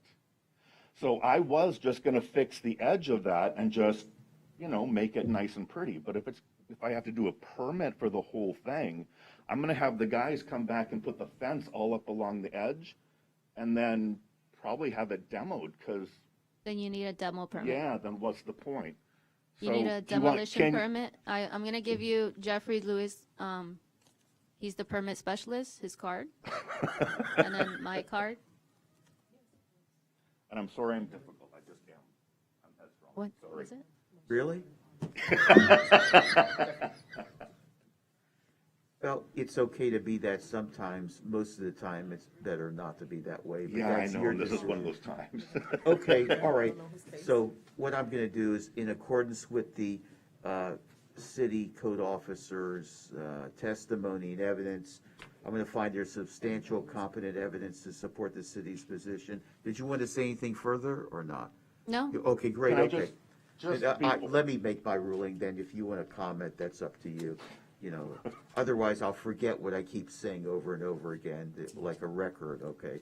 Based on the testimony evidence of the code compliance officer, there's substantial competent evidence to support the city's position. You'll be given 45 days in which to comply, or it'll be a $50 per day charge thereafter, per diem charge.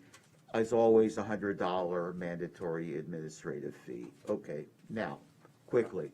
Okay, now, that is just with the washing of all this stuff down. This is not the shed and all the other stuff. No, that this violation includes the shed, requires permit and inspection. So if you're gonna demolish it, you need a demo permit and complete that permit. Close out that permit. Oh, And then you're in okay, I didn't know, compliance. okay. I didn't know that was I learned something new. Okay, so call these people? Or this was you? You can go right now, Yeah. once you're done, to the office and speak to them in person if you like. Oh, okay. Thank you. All right, good luck to you. Good luck. Thanks sure for I'll your see more time. of Good you. luck. You All right. will. Oh, one Mr. Hanson, second. if you can wait for the copy of your final order. Oh, gosh.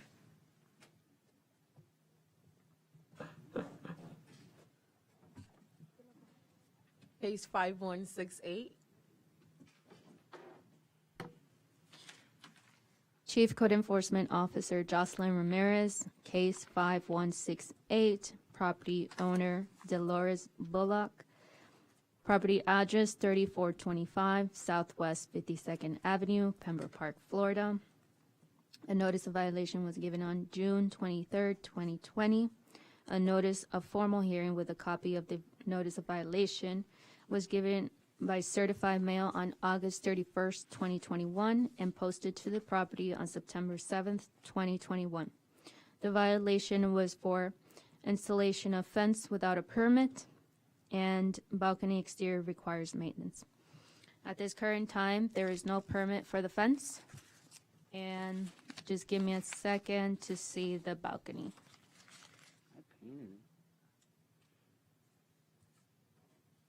The balcony still needs exterior maintenance. Pressure wash. Okay. All of them, the one in the front? Oh, Yeah, one in the the one front? in the front. okay, no problem. Hi. I mean, if the other one, I got the one in the front, but if the other one needs maintenance, yes, do that one too. And my recommendation is 45 days to comply within 45 days. If not, a $50 per diem and a $100 admin fee. Please state your name for the record and how you relate to the property. Dolores Bullock. Can you hear me? Because I can hear me. Oh, I'm the owner. We got the notice, and what happened was, in order to get the permit, we paid somebody to get us a permit, and he stole our money. And we paid him over $200 and $300. So he stole our money. I didn't know until 3 months later that he stole our money. So I'm asking around, like, we didn't get the permit, and they said he stole our money. So I'm ready to comply. I just don't have no money. I need some time. How much time are you asking for? 70 days. Okay, I can give her 90 days to keep it consistent. Okay. So I just get the permit from The building department. Okay. Right. So when you walk out. And let them know about the contractor, Okay. because then they can help you report it. Yeah, he stole our money. Okay, thank you. I appreciate it. If you could just hold a moment, she's going to get you a copy of the final order.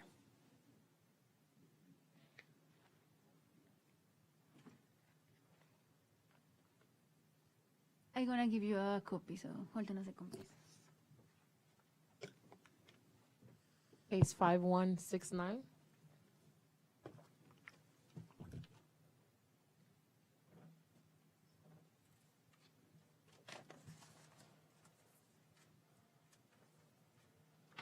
I'm sorry. That's okay. 6-9.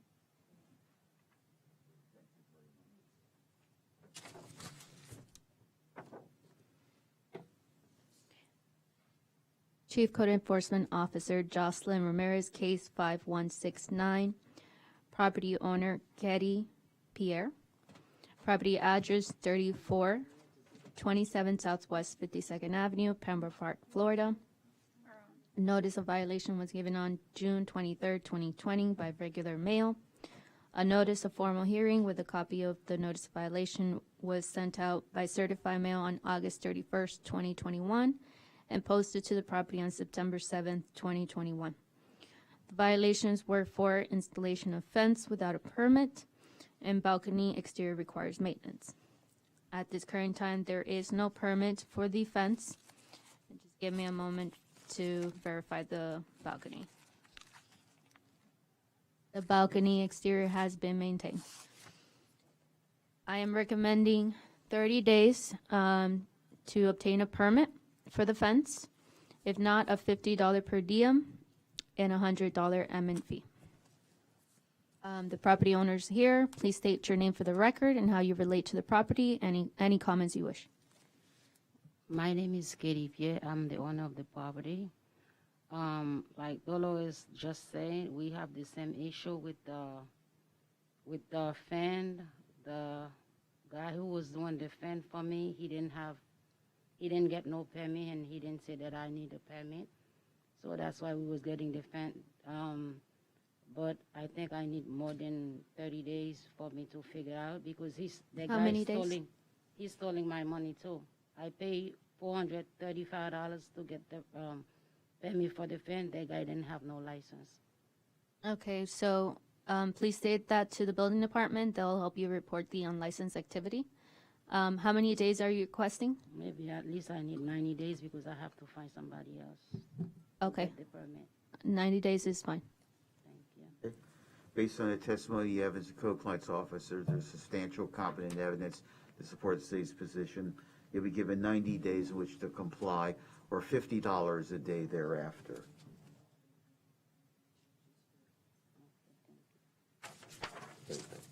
Thank you.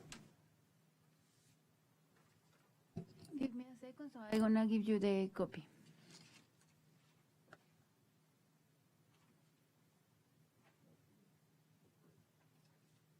Case 5127.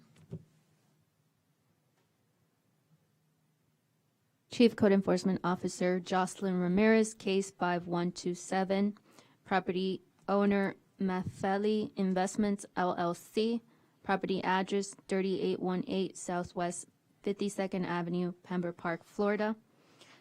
A notice of violation was given on June 12, 2020 by hand and regular mail. A notice of formal hearing with a copy of the notice of violation was sent out by certified mail on August 31st, 2021, and posted to the property on September 7th, 2021. The violations were for roof work without a permit. At this current time, there was a permit, but it's currently expired, so the property owner will have to restart the permitting process. I believe the property owner is here. Are you the property owner? Me disculpo porque mi inglés no es tan bueno como para... Los dueños están en la Argentina. Okay. You have to speak English. Can you speak a little English? A little bit, but Okay. not too much. All right. Then, so my recommendation is 30 days to obtain a permit. If not, $100 per diem with a $100 admin fee. Please say your name Lisandra Fernandez. and how you relate to the case. We start with permit again. No, ¿cómo tú estás relacionada a este caso? Ellos me contactaron a mí para que contratara a Tú eres una asistente un que... asistente. She's an assistant. Okay. All right. She understands what's going on, I assume. I mean, ¿Tú entiendes lo que yo dije? Más o menos entendí. Okay. Do you wish that I tell her in Spanish so she gets... your call on that. I'm going to do it since it's the last person here, you know. Okay, great, okay. So I'm going to go ahead and repeat the case in Spanish. Okay. Voy a decir el caso en español para que entienda. Okay. Caso 5127. El dueño es Matheli Investments LLC. La propiedad es 3818 Southwest 52 Avenida, Pembroke Park, Florida. La primera notificación de violación fue entregada en junio 12, 2020 por mano y por correo regular. La notificación de esta reunión con la copia de la violación fue mandada por correo certificado agosto 31, 2021 y le ponimos una notificación en la puerta en septiembre 7, 2021. Las violaciones fueron porque hicieron trabajo en el techo sin permiso de la ciudad. En este momento había un permiso, pero ese permiso se venció y ahora tienen que comenzar de nuevo. Entonces eso es lo que yo le dije al juez. También le dije que estoy recomendando que cojan un permiso y que lo complete en 30 días. Si no, le va a correr una multa de $100 por día con una multa de $100 de gasto de administración. Okay. Ahora, tú me dijiste que tu nombre es Lisandra. Fernández. Lisandra Fernández.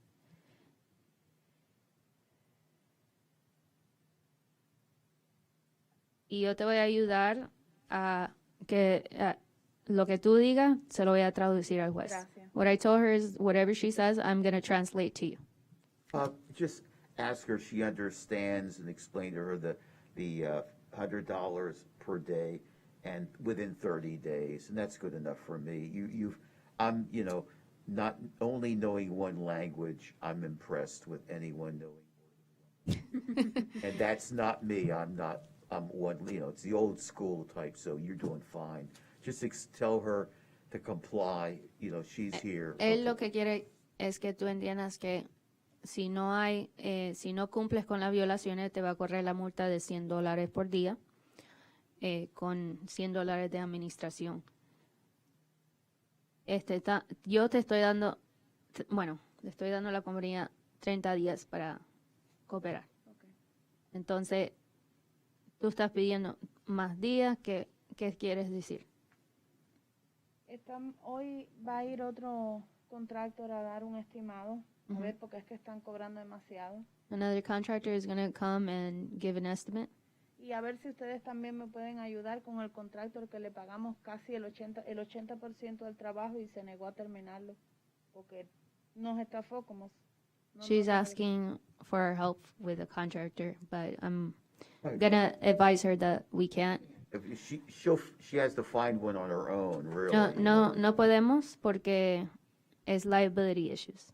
Entonces, lo que tienes que hacer es mandar un correo electrónico, pero ellos en el departamento de construcción te explican eso.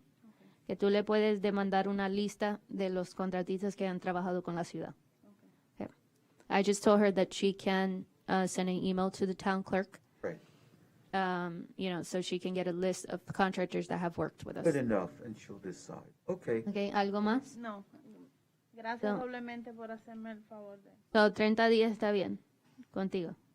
Yo pienso, ¿puedo coger un poco más de tiempo? ¿Cuánto tiempo más o menos está pidiendo? 45, yo creo que tienen que ser suficientes. Okay, she's asking for 45 days. Is that acceptable? Or? It's acceptable to me. Okay, or you want to just give her 60 because of some of the havoc? It's up to you. Yeah. You want to make it 60? I'm going to do 45. Okay, great. Okay. Because I know that one of the residents is experiencing a leak that is coincides with this roof. Great, okay, we'll make it 45. I only throw out these numbers to give options, whether it's 30, 45, or whatever, that's usually enough time. So it's your call, okay? Don't worry about that. Voy a estar de acuerdo con los 45 días, pero te quiero decir que hay residentes que las casas también se les está dañando por la agua que... Y ya están demandando a los dueños ya también. Ya están en corte. Okay. Okay, based on the testimony evidence of compliance officer, there's substantial competent evidence to support the city's position. You have 45 days in which to comply, or $100 a day thereafter, okay? And you'll get a copy of this in about 1 minute, all right? Thank you. Thank you. Good luck to you. De nada.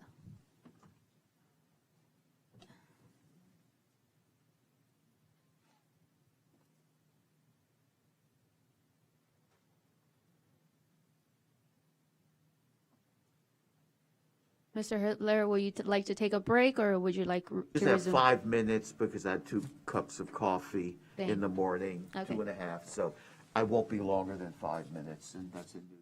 They wanted me to give them a phone call at the time. Okay, of sure, their case. please, go ahead, give them, hopefully this one will respond, but it's okay.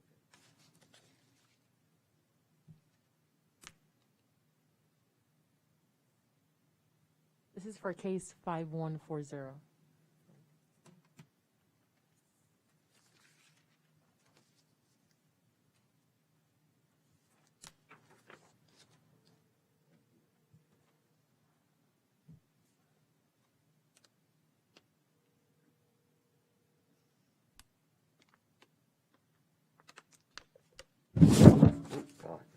Hello, Mr. Brown?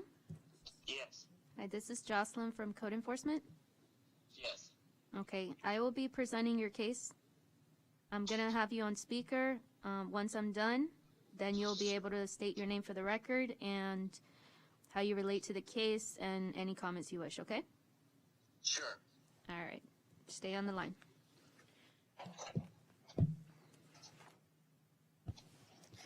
Chief Code Enforcement Officer Jocelyn Ramirez, case 5140. Property owner Brandon C. Brown. Property address 3911 Southwest 52nd Avenue, Pembroke Park, Florida. Building 5, Unit 5. A notice of violation was given on June 18, 2020 by regular mail. A notice of formal hearing with a copy of the notice of violation was sent out by certified mail on August 31st, 2021 and posted to the property on September 7th, 2021. The violations were for an AC replacement with no permit, a wooden fence installed with no permit, paint job requires to be complete. At this current time, the owner has obtained a permit for the wooden fence, is working on finishing the paint job for the building, for the property, and is currently working on obtaining a permit for the AC replacement. My recommendation is to give the property owner 45 days to comply, if not a $50 per diem with a $100 admin fee. Okay, Mr. Brown, you can state your name for the record and how you relate to the case. My name is Brandon Charles Brown. Okay. Is there anything you'd like to say at this time? Yes, I would like to know if you said 45 days, whether or not, because I just got the letter from the HOA on September 9th that stated that they were September 14th, that they were in process of obtaining competitive bids and quote for the painting of the place. Now, I'm not in control of what they are doing, and I know that I've been trying to get them to do this for a year now, and they're now starting to do it. So I'm hoping that I'd have the opportunity for them to do what they need to do to correct the painting of the place. Also, I filed a complaint against the AC supplier that installed the AC, and they have until the 23rd to respond to my complaint by the Better Business Bureau also. So I'm hoping that I'll have maybe an extended period of time so that these two issues can be resolved. So how much time are you requesting? At least 6 months. The most I can do for you is 90 days. Well, if that's what it is, and then I guess we'll go from there. Okay. All right. I'm the magistrate, sir, and what I'm going to do is I listen to the evidence, and you appear by telephone, which is fine. I'm going to find that there's substantial competent evidence to support the city's position and give you 90 days in which to comply, or $50 a day thereafter. What you need to do is stay on top of this. If the HOA is the one that's going to be doing this, then you need to keep on them to make sure that they're doing what they're supposed to be doing. And you need to show that you're acting in good faith in getting this taken care of. That's basically it. If somehow you're close to the 90 days and there still isn't compliance, there should be, because this does not sound like it's that difficult, then you might want to consider filing a request for extension of time to get more time. That doesn't mean that the city will agree with you or that I'll agree with you, but it's an option. But you need to not sit back. You need to keep emailing and talking to the HOA and finding out the status. As to the air conditioning company, the Better Business Bureau matter, the city can't get involved in that one way or the other. Plus, I don't really know what jurisdiction the Better Business Bureau has. It's just they're a business organization that says that you're either a good business or not so good business. So maybe if that can help, that's great. But I don't know. That isn't going to really have any effect on this code enforcement proceeding. So if you fully understand it, I know you do, take care of it, get it complied with, so that this thing will go away and end, all right? Yes. Okay, very good then. All right, nothing else from anybody, so I'll go ahead. And also the $100 mandatory administrative fee, which I do in all the cases, so in addition to the 90 days to comply and the $50 per diem after the 90 days. All right, good luck to you, sir, all right? Okay, thank you. Thank you, good luck. We'll be sending you a copy of the final order certified mail, okay?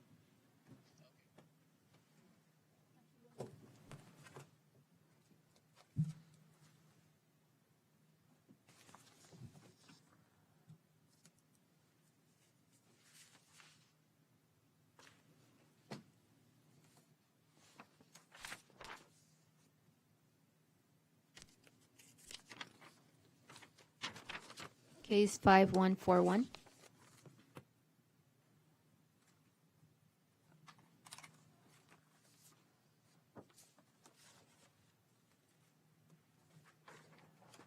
Chief Code Enforcement Officer Jocelyn Ramirez. Case 5141. Property owner Stephen E. McGill. Property address 3911 Southwest 52nd Avenue, Pembroke Park, Florida. Building 5, Unit 4. A notice violation was given by regular mail on June 18, 2020. A notice of formal hearing with a copy of the notice of violation was given by certified mail on August 31st, 2021, and posted to the property on September 7th, 2021. The violations were for a wooden fence installed without permit, plumbing on back end of home done without permit, electrical on back end of home done without permit, roof tiles missing in front of that home. At this current time, the property has fixed the roof tiles and has completed their permit for the wooden fence. The remaining is the plumbing and electrical permits. I have been in contact with the owner, and he is aware that he has to obtain those demolition permit because he told me he removed everything, but he still needs to obtain a demo permit. Make sure everything is capped correctly. My recommendation is to give the owner 30 days to obtain a demo permit, if not a $50 per diem and a $100 admin fee. Okay, and they're not here, they've been noticed. All right, based on the testimony of the code enforcement officer, there's substantial competent evidence to support the city's position. I'll give them, you said 30 days in which to comply, or it'll be $50 a day thereafter, and a $100 mandatory administrative fee will be assessed as well. Thank you.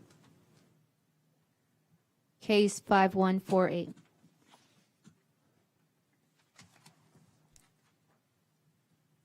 I'm just going to state all the cases that I'm going to present, Sure. so I don't state my name every time. No, you don't have to. I think we know who you are. Okay, so Chief Code Enforcement Officer Jocelyn Ramirez will be presenting case 5148, case 5163, 5164, 5165, 5166, 5167,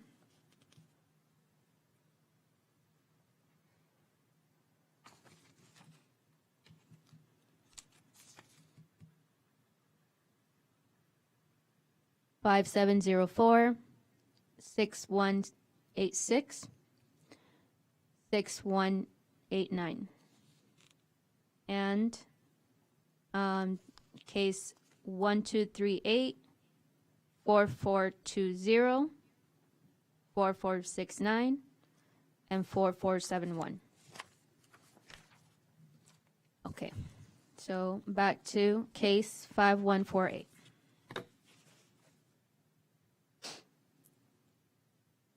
Property owner Vincent Bell and Marie Nazej Wicker. Property address 3900 Southwest 52nd Avenue, Pembroke Park, Florida, Unit 701. A notice of violation was given on June 19, 2020 by regular mail. A notice of formal hearing with a copy of the notice of violation was sent out certified mail August 31st, 2021 and posted to the property on September 7th, 2021. The violations were for a wooden fence installed without permit and a balcony installed without permit.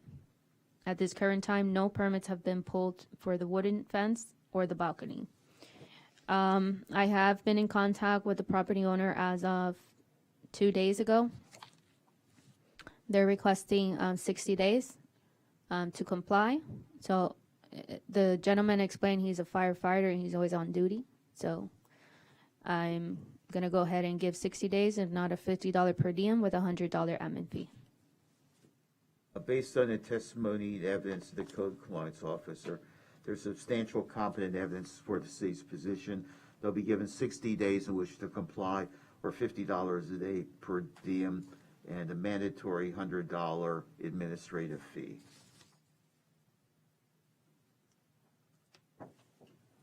Case 5163. Property owner Dominga I. Rivas, property owner 3421 Southwest 52nd Avenue, Pembroke Park, Florida. A notice of violation was given on June 23, 2020 by regular mail. A notice of formal hearing with a copy of the notice of violation was sent out certified mailed on August 31st, 2021 and posted to the property on September 7th, 2021. The violations were for an installation of fence without a permit, and balcony exterior requires maintenance. At this current time, there is no permit for the fence. And let me check the balcony.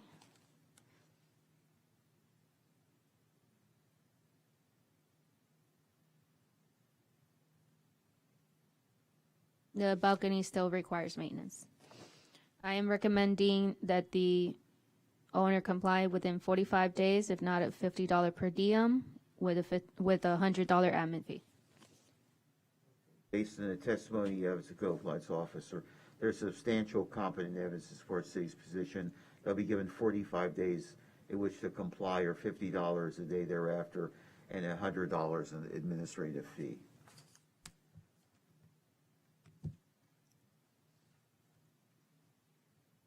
Case 5165.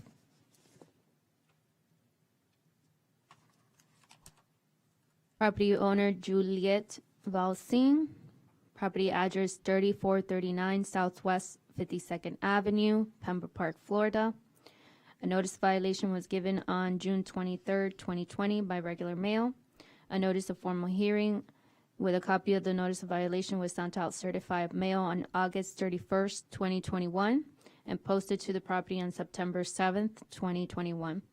The violations were for installation of fence without a permit. At this current time, there is no permit. I'm recommending 45 days, if not a $50 per diem with a $100 admin fee. You said $50 a day, pretty much? Oh, okay. Yes. Great, thank you. Based on the testimony of the code compliance officer, there's substantial competent evidence to support the city's position. They'll be given 45 days in which to comply, or $50 a day per diem, and a $100 administrative fee.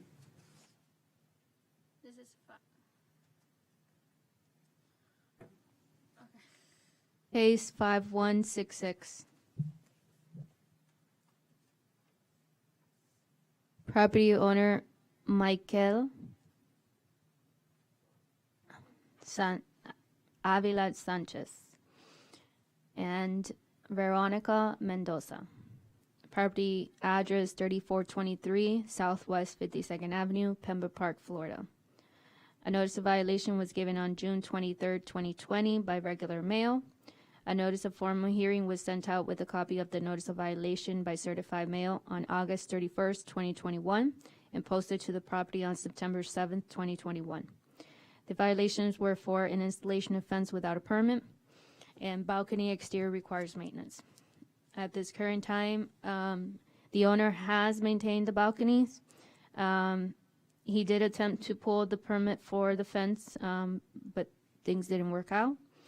So at this time, only what's required is the permit for the fence. I'm giving the owner 45 days to complete, and if not, a $50 per diem with a $100 admin fee. Based on the testimony and the evidence of the compliance officer, there's substantial competent evidence to support the city's position. Given 45 days in which to comply, or $50 a day per diem, and a mandatory administrative fee of $100.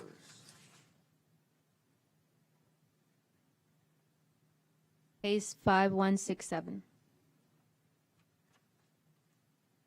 Property owner Michael Chambers and Jana Plummer.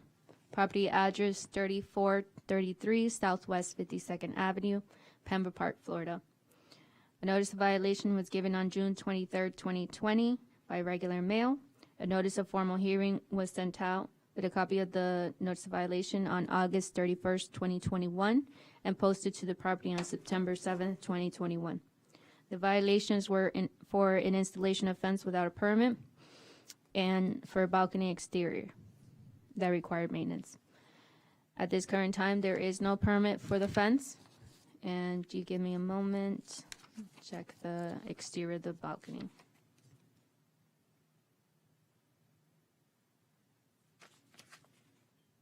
Balcony exterior has been maintained.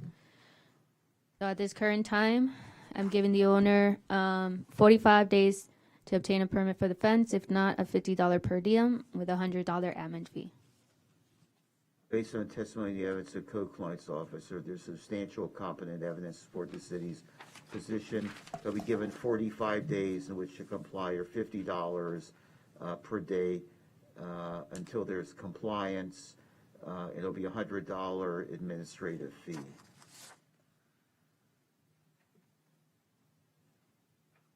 Case 5704. Let me know if I'm going too fast. Oh, no, you're doing fine. You're Okay. you're doing fine. Let me know if I need to slow down. Oh, okay. No, if you're okay with it. I'm okay. Yeah, okay. I'm fine. No, no. Okay. Property owner Yo-Yo Investments, LLC. Property address 2520 Southwest 30th Avenue, Pembroke Park. A notice violation was given on March 26, 2021 by regular mail. A notice of formal hearing with a copy of the notice of violation was sent out certified mail on August 31st, 2021.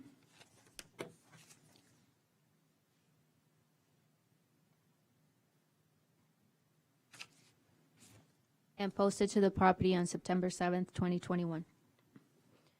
The violations were for a prohibited banner, exterior maintenance of the parking lot required, exterior maintenance of the roof required, installation of security cameras without a permit, a prohibited abandoned sign named Daniel's Antique has to be removed. At this current time, the owner, upon the reinspection of September 7th, has only maintained the parking lot. All the other violations remain open and still require compliance. I'm giving the property owner 45 days to comply, if not $100 per diem with a $100 admin fee. Based on the testimony of the compliance officer, there's substantial competent evidence to support the city's position. They'll be given 45 days in which to comply, or $100 per day until there's compliance, a $100 administrative fee as well.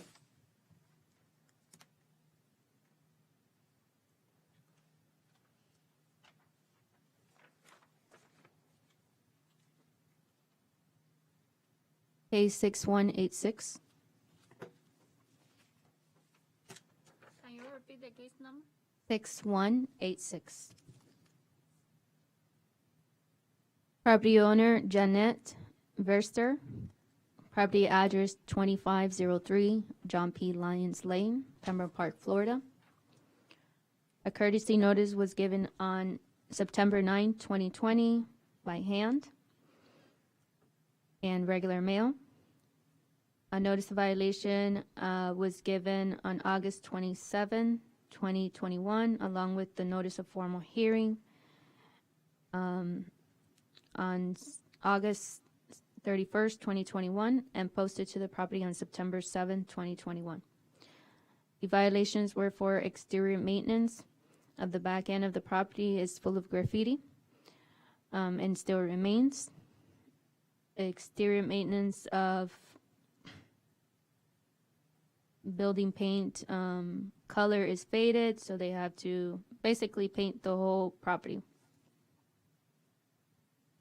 At this current time, the property has not complied, and therefore I'm recommending 45 days, if not $100 per diem with a $100 admin fee. Based on the testimony, the evidence of code compliance officer, there's substantial competent evidence in which to support the city's position. They'll be given 45 days of the date of this hearing to comply. Did you say $50 or $100? $100. Okay. It'd be $100 per diem until there's compliance, and of course, a $100 administrative fee as well. Thank you. Case 6189. Property owner Yesim 5401 LLC. Property address 5401 Southwest 25th Court, Pembroke Park, Florida. A notice violation was given on August 27, 2021, along with the copy of the notice of formal hearing, sent out by certified mail on August 31st, 2021, and posted to the property on September 7th, 2021. The violations were for trash and debris on property, overgrown vegetation on back end of property, broken concrete piece from dock station, and prohibited outdoor storage. At this current time, the property owner has not complied with any of the violations. I am recommending 10 days for the owner to comply, if not a $250 per diem with a $100 admin fee. And I want to state for the record that this is a repeat violation. Okay, great.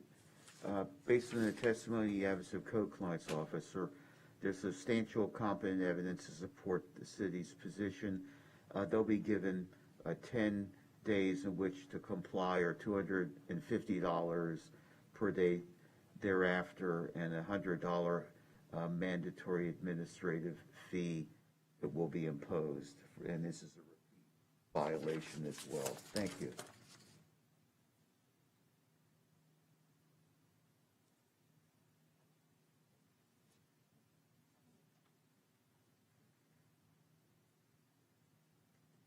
Case 4420.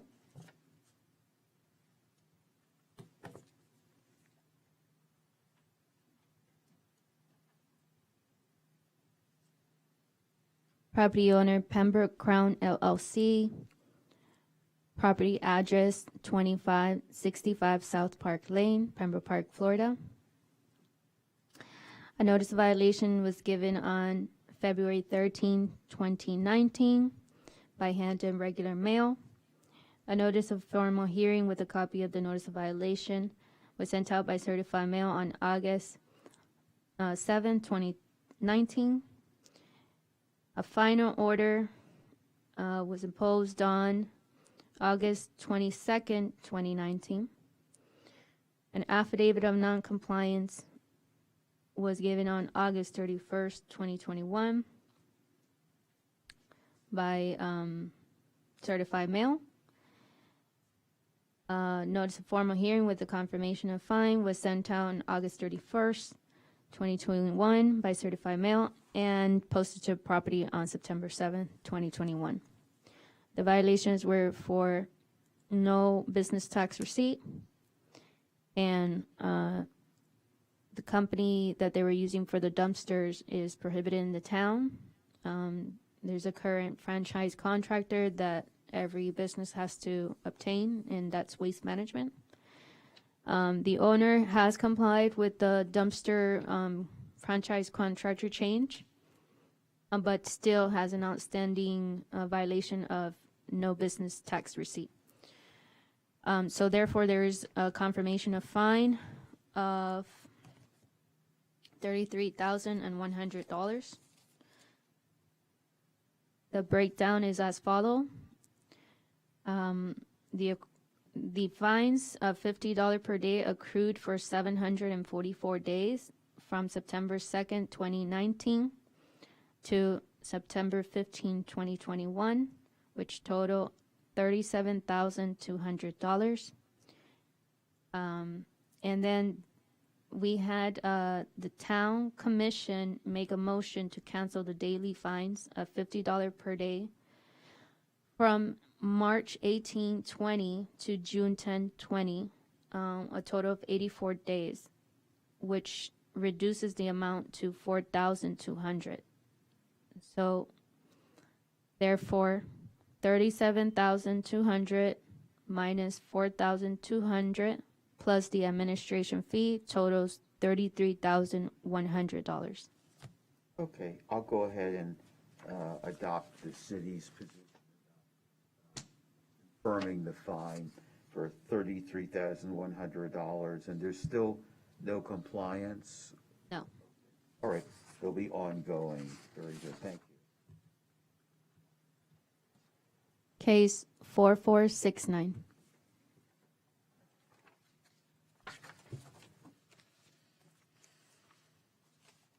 Property owner Pembroke Park Warehouse Holding.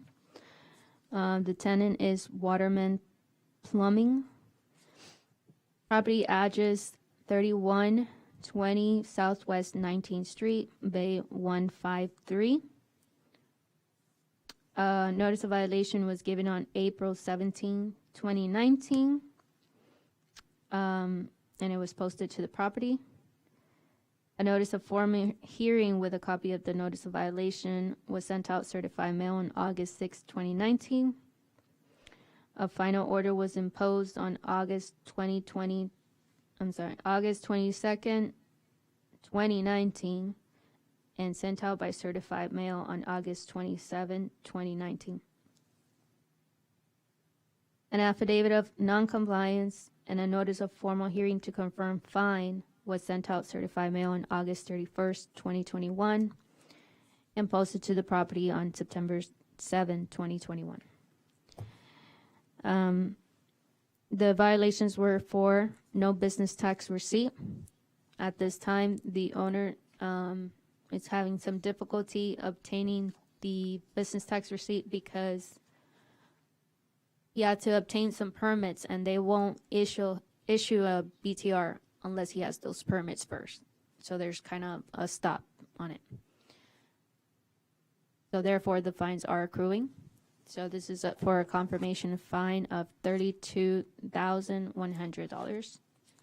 And the breakdown is as follows.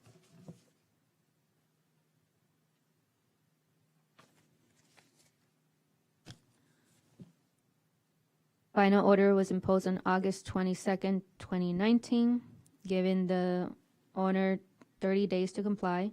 Therefore, the fine started accruing from September 22nd, 2019 up to September 15, 2021 for 724 days at a $50 per diem. That accrued to $36,200 with an admin fee. The town commission made a motion to cancel the daily fines from March 18, 20 to June 10, 20 at a $50 per diem for 84 days and reduce the amount to $4,200.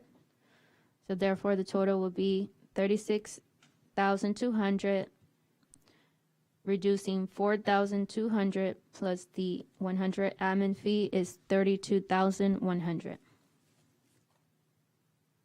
Based on the testimony evidence of the code compliance officer, I'm going to confirm the fine is stated at $32,100.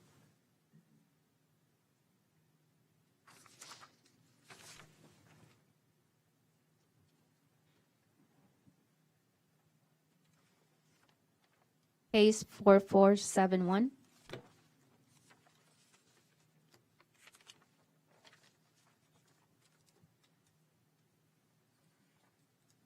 Property owner Pembroke Park Warehouse Holding, tenant Rudy Jean Giles, cabinetary. Property address 3120 Pembroke Road, Bay 234, Pembroke Park, Florida. A notice violation was given on April 17, 2019. It was posted to the property. On August 6, 2019, a notice of formal hearing with a copy of the notice of violation was sent out by certified mail. A final order was imposed on August 22nd, 2019, and sent out by certified mail on August 27th. An affidavit of noncompliance with a copy of the notice of formal hearing to confirm fine was sent out by certified mail on August 31st, 2021, and posted to the property on September 7th, 2021. Violations were for not obtaining a business tax receipt. At this current time, the tenant still does not have a BTR.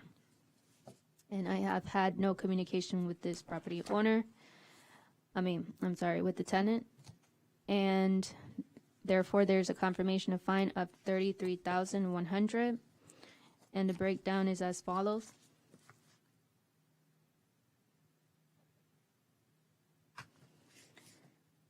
The final order was given on August 22nd, 2019, and the order was given 15 days to comply. Therefore, the fines of $50 per day accrue for 744 days from September 2nd, 2019 to September 15, 2021, with a $100 administration fee.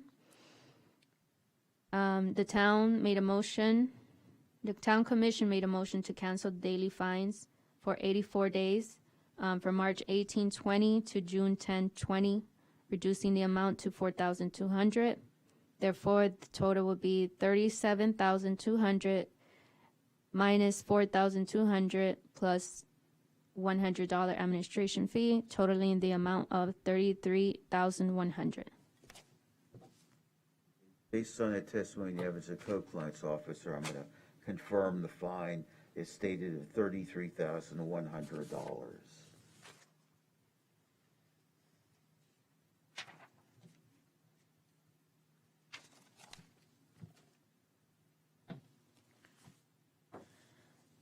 Okay. Property owner Pembroke Park Warehouse Holding, tenant Executive Diesel Marine. Property address 3154 Pembroke Road, Pembroke Park, Florida. A notice of violation was given on... Excuse me? What is the case number? 4504. A notice of violation was given on 4/25th, 2019. It was posted to the property and sent out regular mail. A notice of formal hearing with a copy of the notice violation was sent out certified mail on August 6, 2019. A final order was imposed on August 22nd, 2019, and sent out by certified mail on August 27, 2019. An affidavit of noncompliance with a notice of formal hearing to confirm fine was sent out certified mail on August 31st, 2021, and posted to the property on September 7th, 2021. The violations were for not obtaining a business tax receipt. At this current time, the tenant has come to inquire about obtaining his BTR and doing anything necessary to comply. However, there's still not a BTR in place. Therefore, we're confirming the fine of $33,100. And the breakdown is as follows.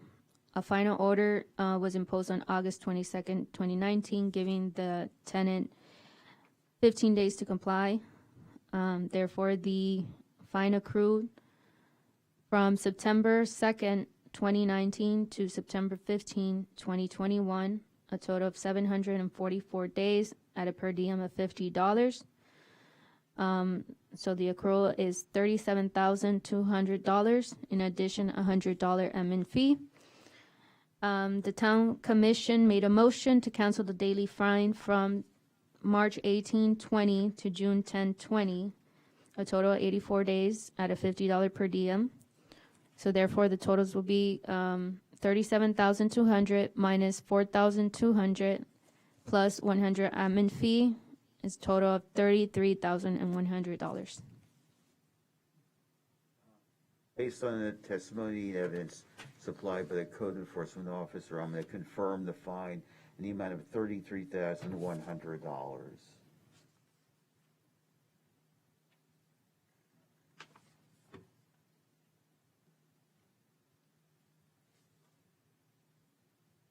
This concludes my cases. Officer Teresa Malcolm. I'm just going to state my name for the record with the following cases.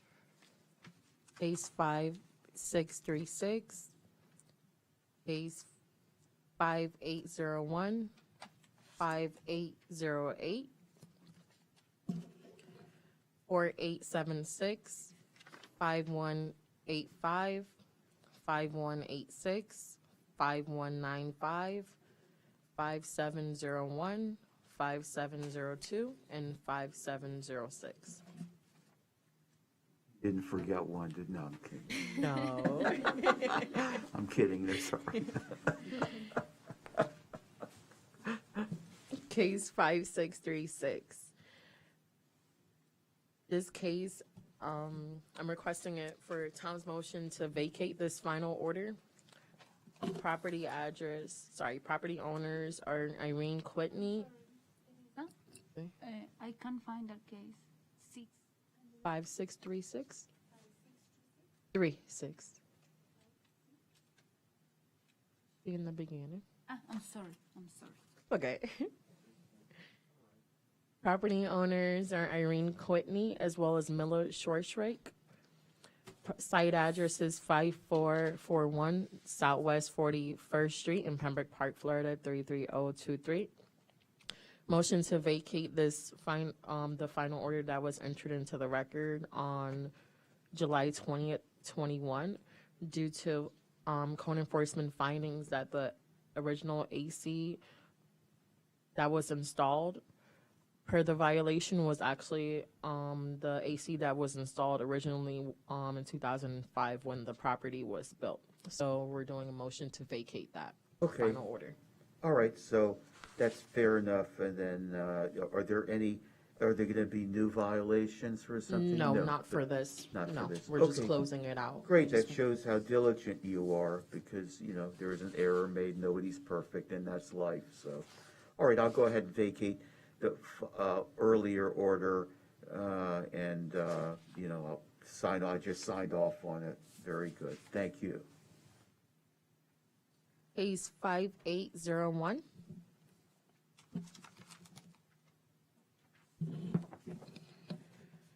Property owner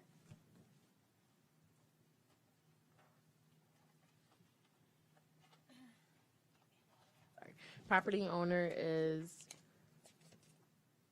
Arelis Castillo de Martinez as well as Luke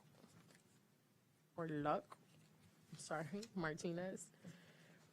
Site address is 2402 Susan Lane in Pembroke Park, Florida 33009. Original notice of violation was written on May 3rd, 2021. The notice of violation was for stop work, complete demo of interior renovation done prior to obtaining the permit, including the removal of the ceilings, walls, water heater, bathroom. Also for an addition that was added to the mobile home without permits. Since then, I haven't been in communication with anyone from that property. And so notice of formal hearing with a copy of violation was then certified mailed on August 30th, 2021. Also posted to the property on September 7th, 2021. So my recommendation for this property is to give 60 days for compliance. If not, then a $50 per diem. Based on the testimony, the evidence of code compliance officer, there's substantial competent evidence to support the city's position. And there's also going to be a $100 administrative fee in best tier. They'll be given 60 days in which to comply, or it'll be $50 a day thereafter.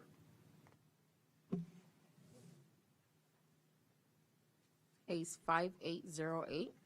Property owners are Claudine and Serge Lassard. Site address is 102 South Key Drive in Pembroke Park, Florida, 33009. Notice of violation was written on May 5th, 2021. This was for no permit for a complete interior demo of the mobile home, including the walls, toilet, doors, sink. Also for the remodeling, because the owner was starting to do the remodeling after doing the demo of the interior, including drywall and electrical that was removed in the mobile home as well as in the kitchen area. As of today, there's no permits that have been submitted into the city for a demo or for the remodeling of the interior of the mobile home. A notice of formal hearing with a copy of the notice of violation was then set up and sent out certified mail on August 30th, 2021. Posting to the property was done on September 7th, 2021. So my recommendation is to give the owner 60 days to comply. If not, then a $50 per diem plus the admin fee. Based on, you said $50 a day? Yes. Thank you. Based on the testimony of the evidence of compliance officer, there's substantial competent evidence to support the city's position. They'll be given 60 days in which to comply, or $50 a day thereafter, and a $100 administrative fee.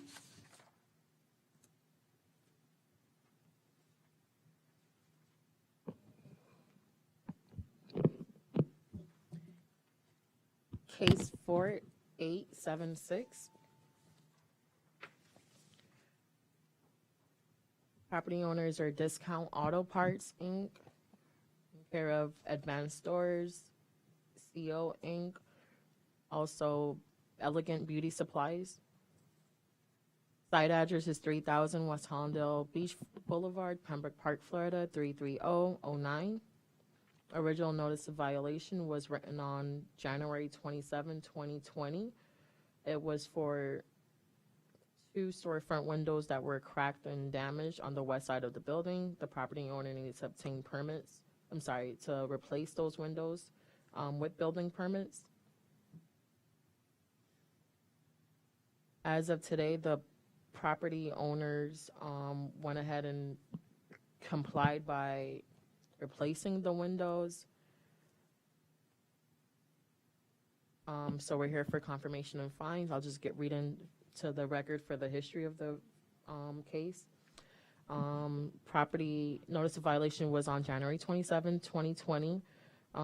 We then set up for notice of formal hearing, with a copy of the notice of violation was sent out on May 25th, 2021. On June 16, 2021, a final order was entered into the record.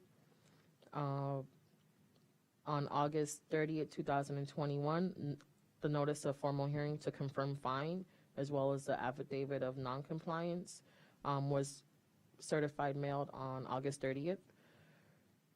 So we're here today to confirm the fines for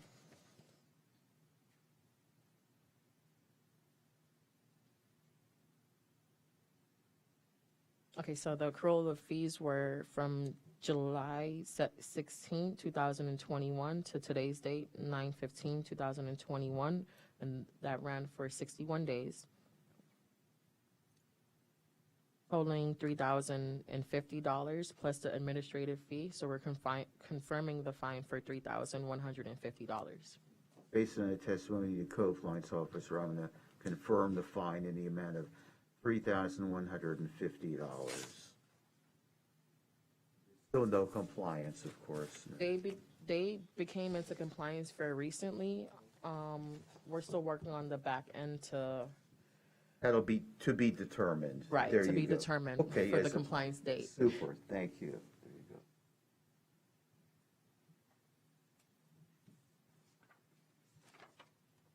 Case 5185.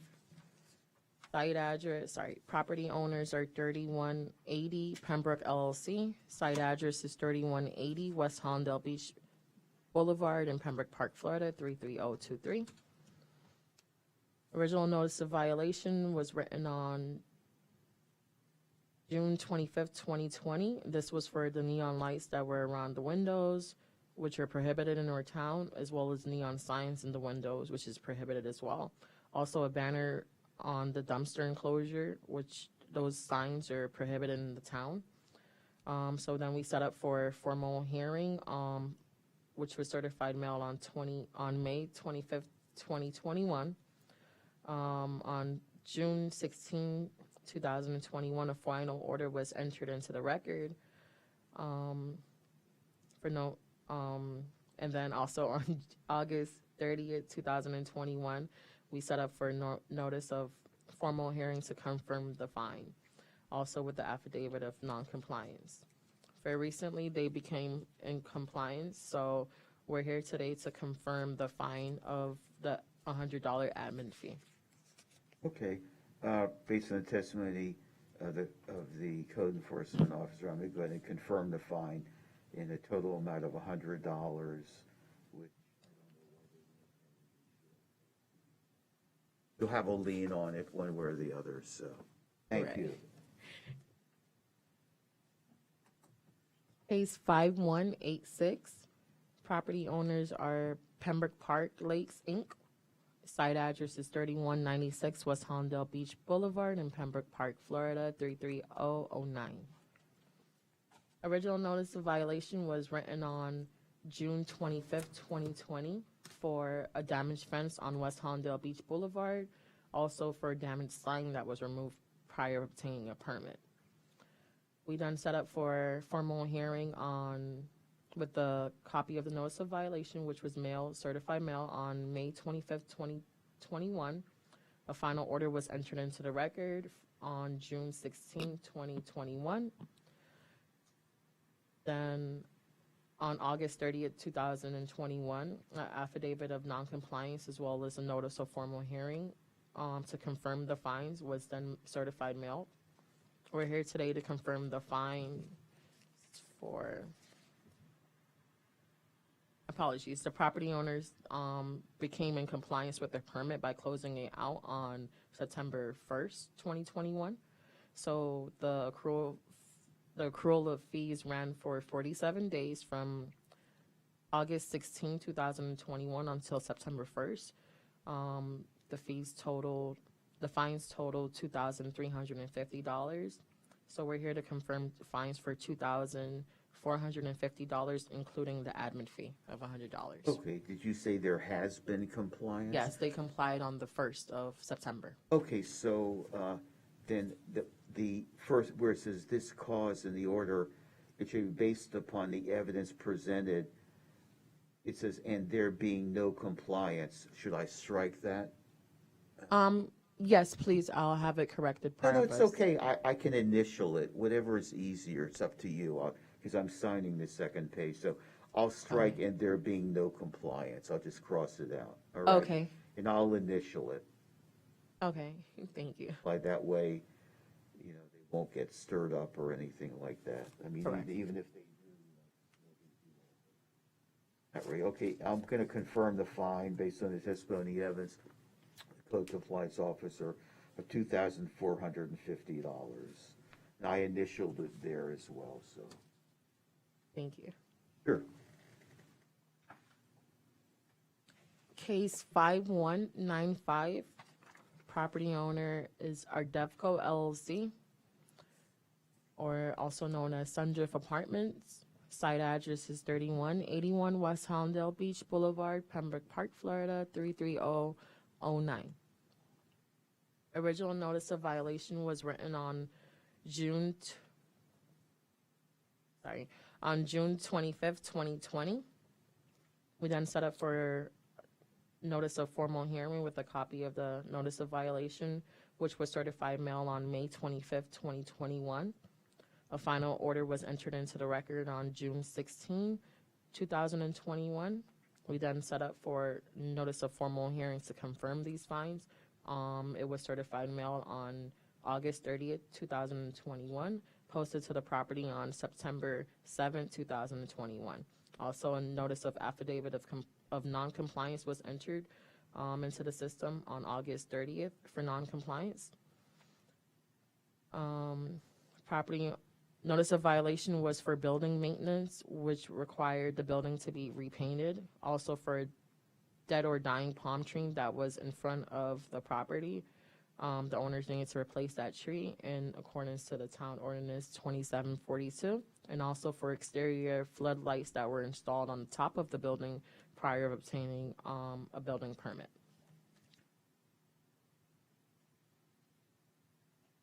The accrual of fees began on July 16, 2021 until today's date, September 15, 2021. That includes 61 days, totaling a fine of $3,050. So today we're confirming the fine of $3,150, including the administrative fee due. Based on the testimony of the evidence of compliance officer, go ahead and confirm the fine of $3,150.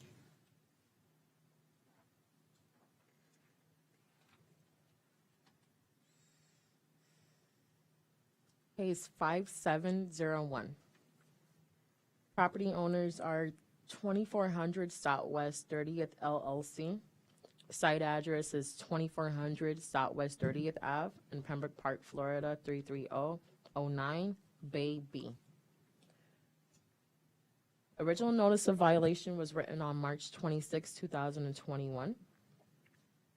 Or the following. This was a repeat violation for a full tenant build out without permits, including the office space that was created, including structural, electrical, mechanical, as well as plumbing.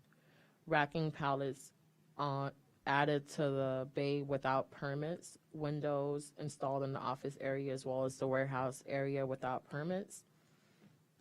A door that was added to the office,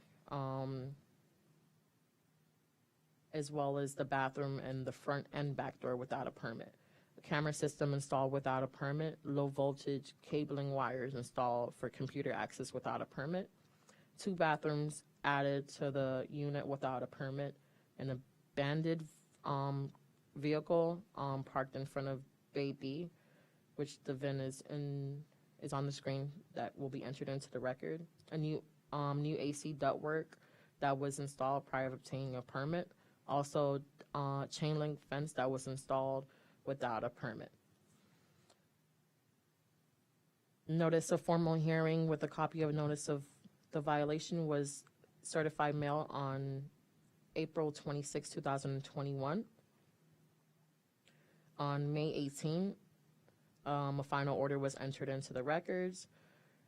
On August 30th, the affidavit of noncompliance, as well as a copy of notice of formal hearing for confirmation of fines was certified mail, posted to the property on September 7th, 2021. We're here today to confirm fines for the total accrual days were 61 days from July 16, 2021 to today's date, September 15, 2021, per diem of $250 per day. Ran for 61 days, so totaling $15,250. We're here today to confirm the fines of $15,350, including the administrative fee due. Based on the testimony of the evidence of compliance officer, I'm going to go ahead and confirm the fine in the amount of $15,350.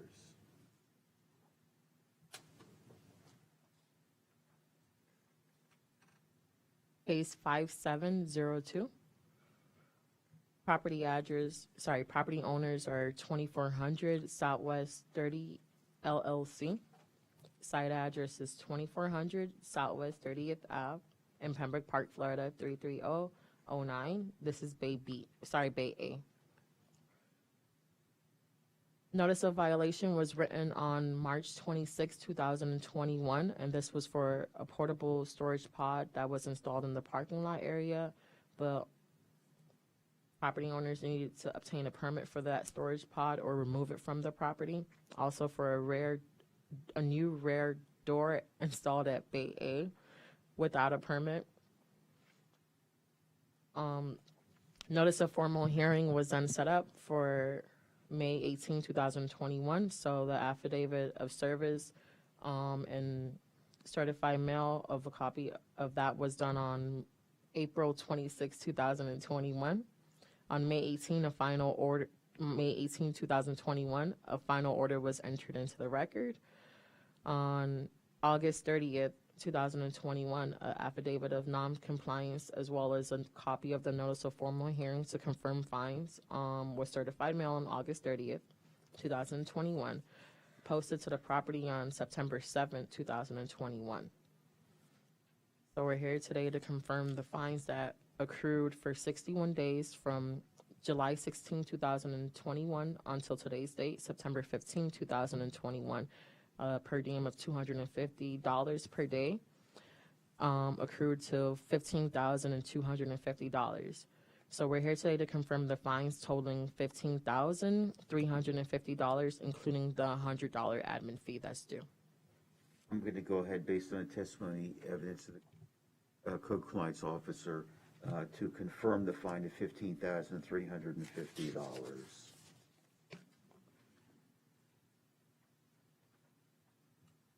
Okay, last case, everybody. Case 5706. Property owner is ZEGCO LLC, aka Sundrift Apartments. This site address is 3181 West Hollandale Beach Boulevard, Pembroke Park, Florida, 33009, Unit 105.